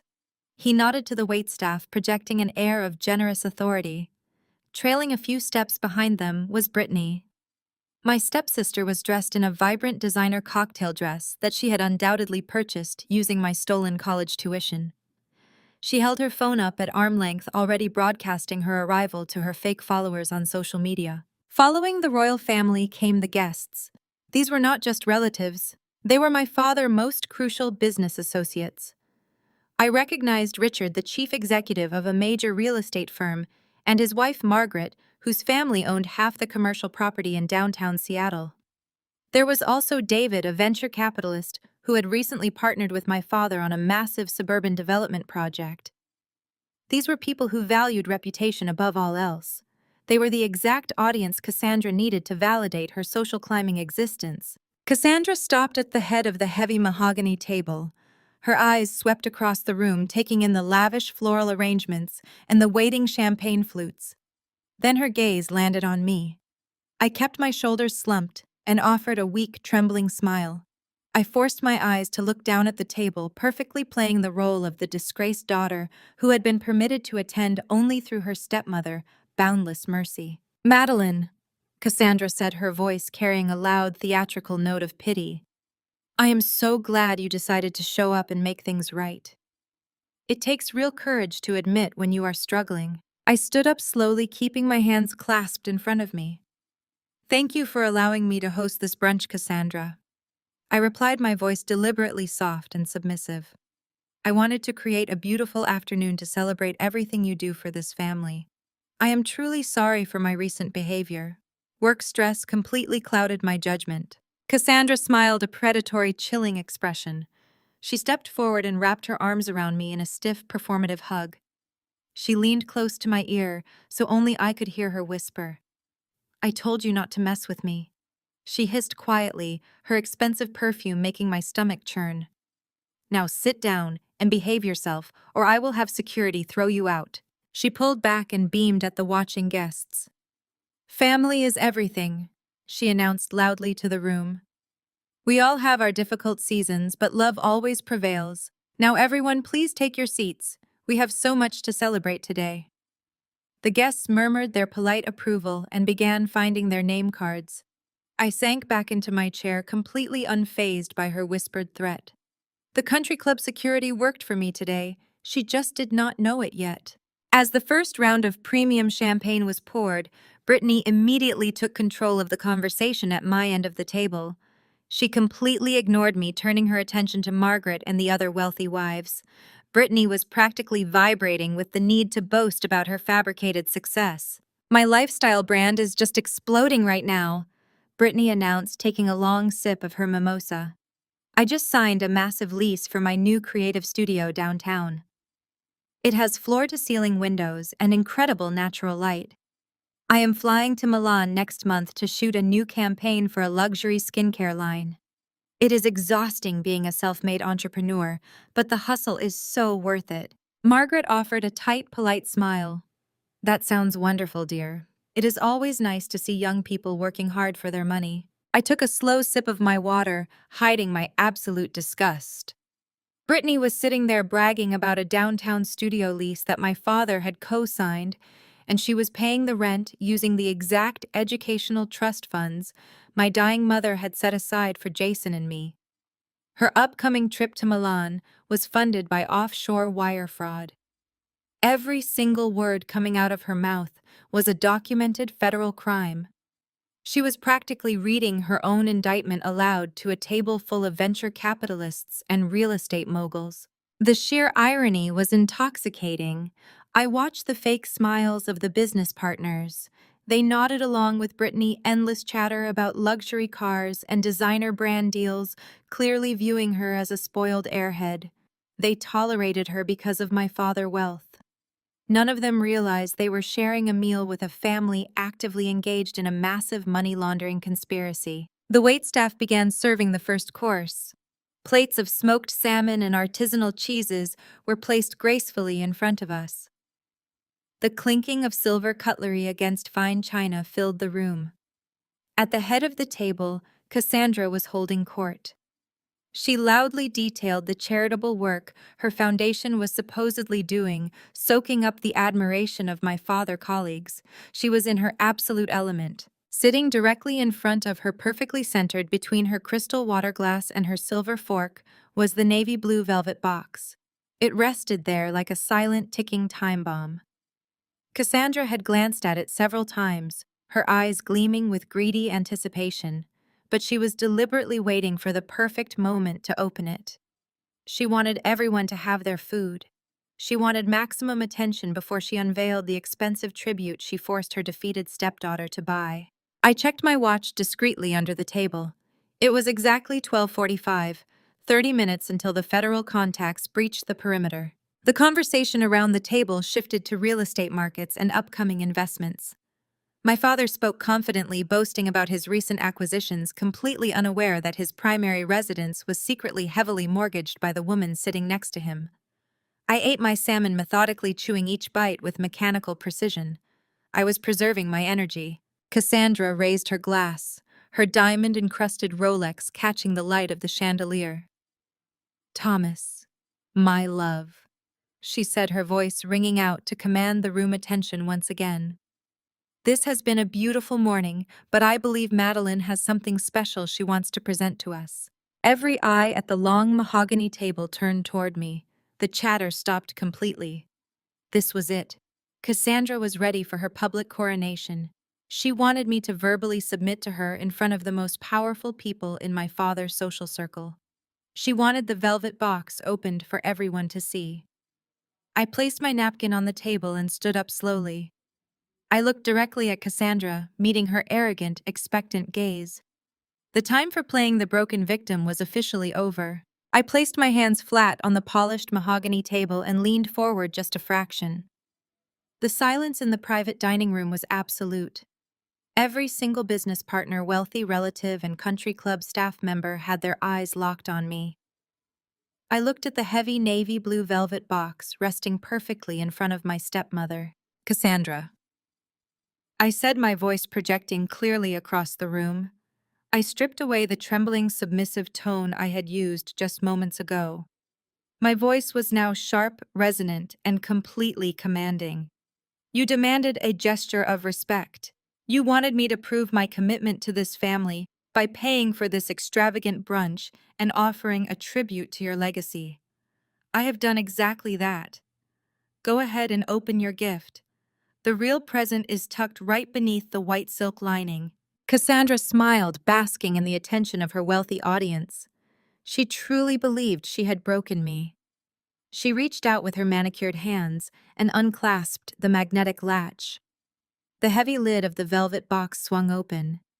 She delicately pulled back the pristine white silk, undoubtedly expecting the gleam of a diamond necklace or the keys to a luxury vehicle. Instead, her fingers brushed against a thick stack of high-resolution laminated papers. I watched her eyes focus on the top document. It was the color copy of my mother's final journal entry written on her signature pale yellow stationery. The arrogant, victorious smile on Cassandra's face did not just fade, it shattered. The blood rushed out of her cheeks, leaving her complexion a sickening ashen gray. Her hands began to shake so violently that the velvet box rattled against her crystal water glass. "What is this?" my father asked, leaning over to look inside the box. He sounded more annoyed than concerned, irritated that the gift was not a shiny bauble he could brag about to his venture capitalist friends. Cassandra slammed the lid shut with a loud, sharp crack. She pressed both her hands flat on top of the box, as if trying to physically contain an explosion. "It is nothing," she gasped out. Her voice was thin, reedy, and laced with absolute terror. "Just a tasteless joke. Madeline, you are leaving right now. Security will escort you out. Open the box, Dad," I commanded. My tone was so authoritative that several of his business partners visibly flinched. "Or would you prefer I just tell the entire table what your wife has been doing behind your back?" "Madeline, enough!" Thomas barked, half rising from his chair. "I will not have you ruin this afternoon with your delusions. I told you to get psychiatric help." "I paid for this room, Thomas." I shot back, using his first name to shatter the parental dynamic entirely. "I am the legal leaseholder of this event. Security answers to me today. Now either you open that box, or I will read the forensic accounting report out loud to your investors." David, the venture capitalist, sitting halfway down the table, set his champagne flute down with a heavy thud. The wealthy elite have a sixth sense for financial liability, and David clearly smelled smoke. "Thomas," David said cautiously, "what exactly is going on here?" My father hesitated, looking at his business partner, then down at his wife. Cassandra was hyperventilating, her perfectly styled hair trembling as she kept her hands pinned to the velvet lid. But Thomas could not resist the pressure of his peers. He reached over forcefully, grabbed Cassandra's wrists, and pulled her hands away. He flipped the lid open. He bypassed my mother's yellow letter and pulled out the second document in the stack. It was the high-resolution scan of the $400,000 mortgage deed. I watched my father's eyes scan the legal text, his brow furrowed in deep confusion. A cash-out refinance, he muttered aloud, his voice echoing in the dead silent room. A secondary mortgage on the estate. The house has been paid off for 10 years. I never authorized this. Look at the date, Dad. I instructed, my voice ringing out like a judge delivering a sentence. And look at the signature at the bottom of the page. Thomas looked at the date. His face lost all color. This is dated 5 days before Clara died, he whispered. He stared at the signature line. This is Clara's signature. But she was in a coma. It is a forgery, I announced to the entire room. A sloppy amateur forgery executed by your beloved wife. 5 days before my mother died of pancreatic cancer, Cassandra forged her signature to illegally extract $400,000 in equity from the family estate. She routed that stolen cash through 2 domestic shell companies, Apex Management Solutions and Sapphire Holdings, before wiring it directly into an offshore account in the Cayman Islands. The private dining room erupted into absolute chaos. Margaret, the real estate heiress, gasped loudly and covered her mouth. Richard, the chief executive, immediately pushed his chair back from the table, physically distancing himself from my father. They recognized immediately that this was not a petty family squabble, but a massive federal crime unfolding right in front of them. That is a complete lie, Cassandra shrieked. Her voice was shrill and desperate. She scrambled to grab the papers out of my father's hands, but he yanked them away, his eyes wide with horror, as he flipped to the wire transfer logs I had neatly highlighted in bright red ink. It gets better. I continued, projecting my voice over Cassandra's frantic denials. You did not just steal from a dying woman. You stole from your own stepchildren. That lavish downtown studio Brittany was just bragging about to everyone at this table, the luxury SUV and the upcoming trip to Milan. All of it was funded using the $250,000 my mother painstakingly set aside in educational trust funds for Jason and me. Cassandra convinced you to liquidate those accounts, Dad, and she funneled every single cent directly into Brittany's personal checking account. Brittany dropped her smartphone. It clattered loudly against her fine china plate, cracking the screen. Mom, what is she talking about? Brittany demanded, looking genuinely confused and terrified. For all her vanity, she was entirely oblivious to the criminal mechanics funding her lifestyle. Tell them she is crazy. She is insane! Cassandra screamed, pointing a shaking finger at me.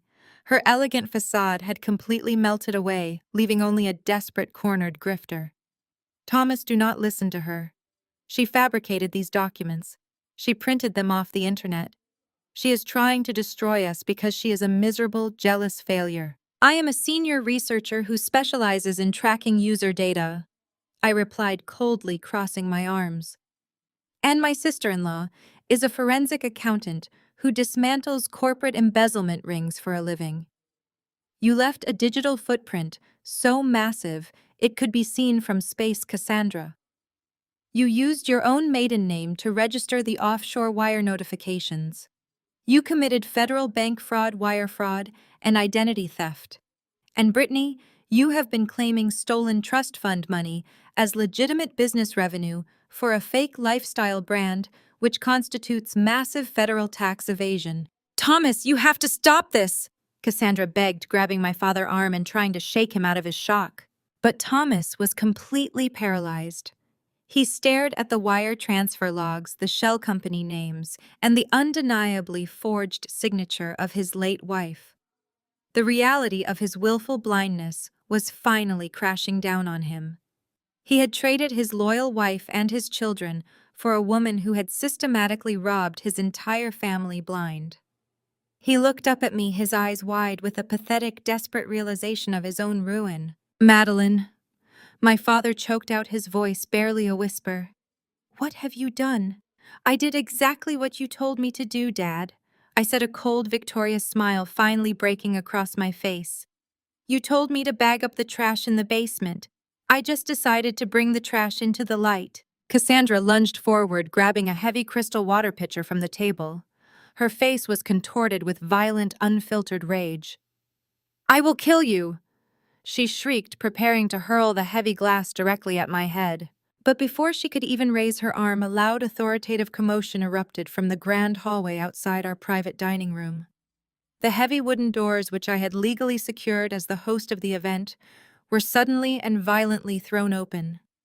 The sound of heavy tactical boots marching against the polished marble floor echoed through the space, instantly freezing everyone in the room. 4 men and 2 women, wearing dark windbreakers, with FBI stenciled in bold yellow letters, stepped into the private dining room.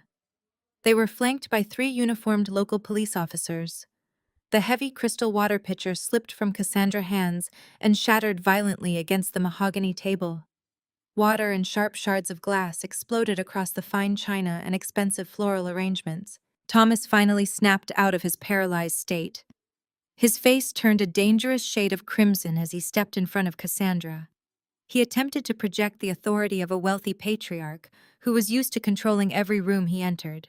"What is the meaning of this?" Thomas bellowed, pointing a shaking finger at the lead agent.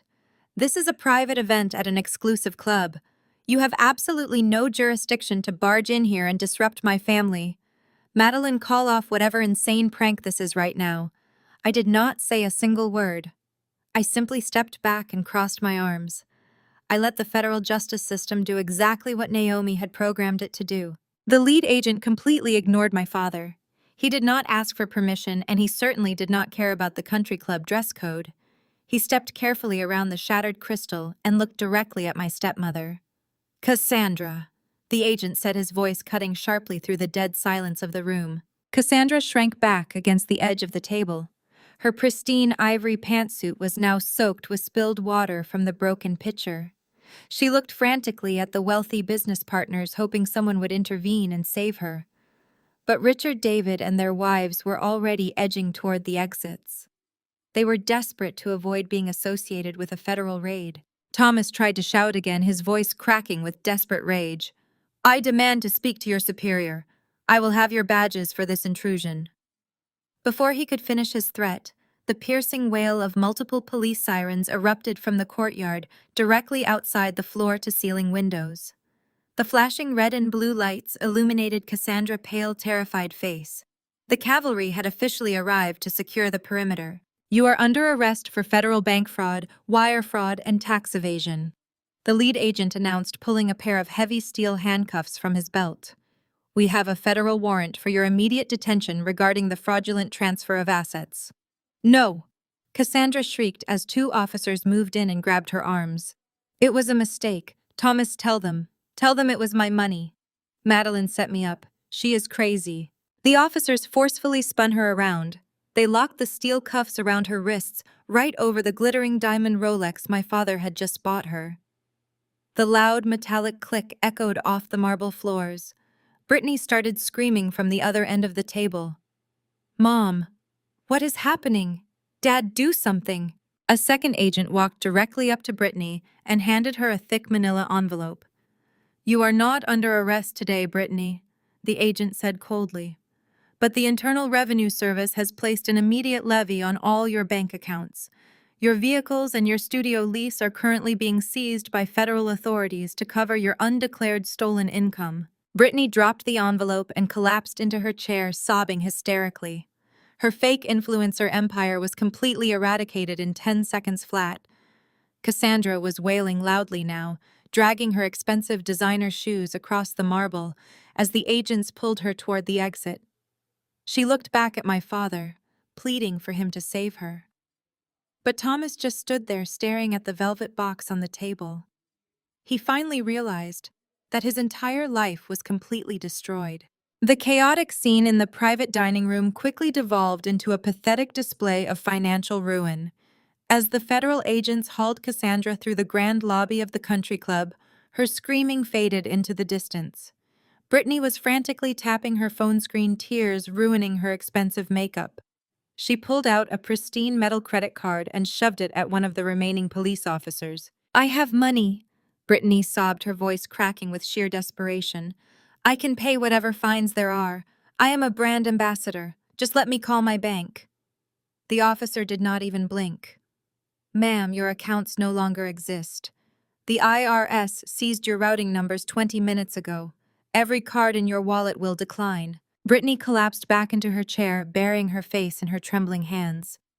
The wealthy business partners had completely vanished, abandoning my father to the wreckage of his own making. Thomas remained glued to the floor, his eyes darting between the forged mortgage deed and the wire transfer logs resting in the velvet box. He reached out with a shaking hand and traced the Cayman Islands' routing numbers. I stepped forward, closing the physical distance between us. The anger I had carried for months was entirely gone, replaced by a profound, chilling apathy. "She took the equity out of the house."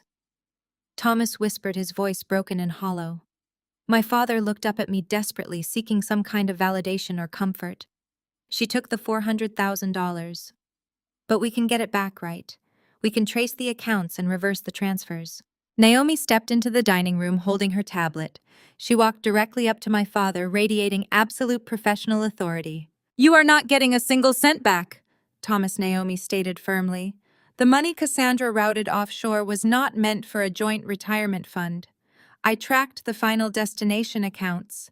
She set up the Cayman trusts entirely under her own maiden name, legally excluding you from any access." The moment she realized Madeline was looking into the old journals, Cassandra initiated a mass liquidation protocol. She was actively moving the last remaining assets out of the country this very morning. Thomas staggered backward as if he had been physically struck. He gripped the edge of the heavy mahogany table to keep from falling. "She was leaving me." Thomas gasped, his face draining of all color. "She saddled me with a fraudulent second mortgage, stole my children's college funds, and she was packing her bags to abandon me with the debt." "Yes," I replied coldly. "And since your name is listed on the primary deed of the estate, the bank holds you fully liable for the defaulted loan.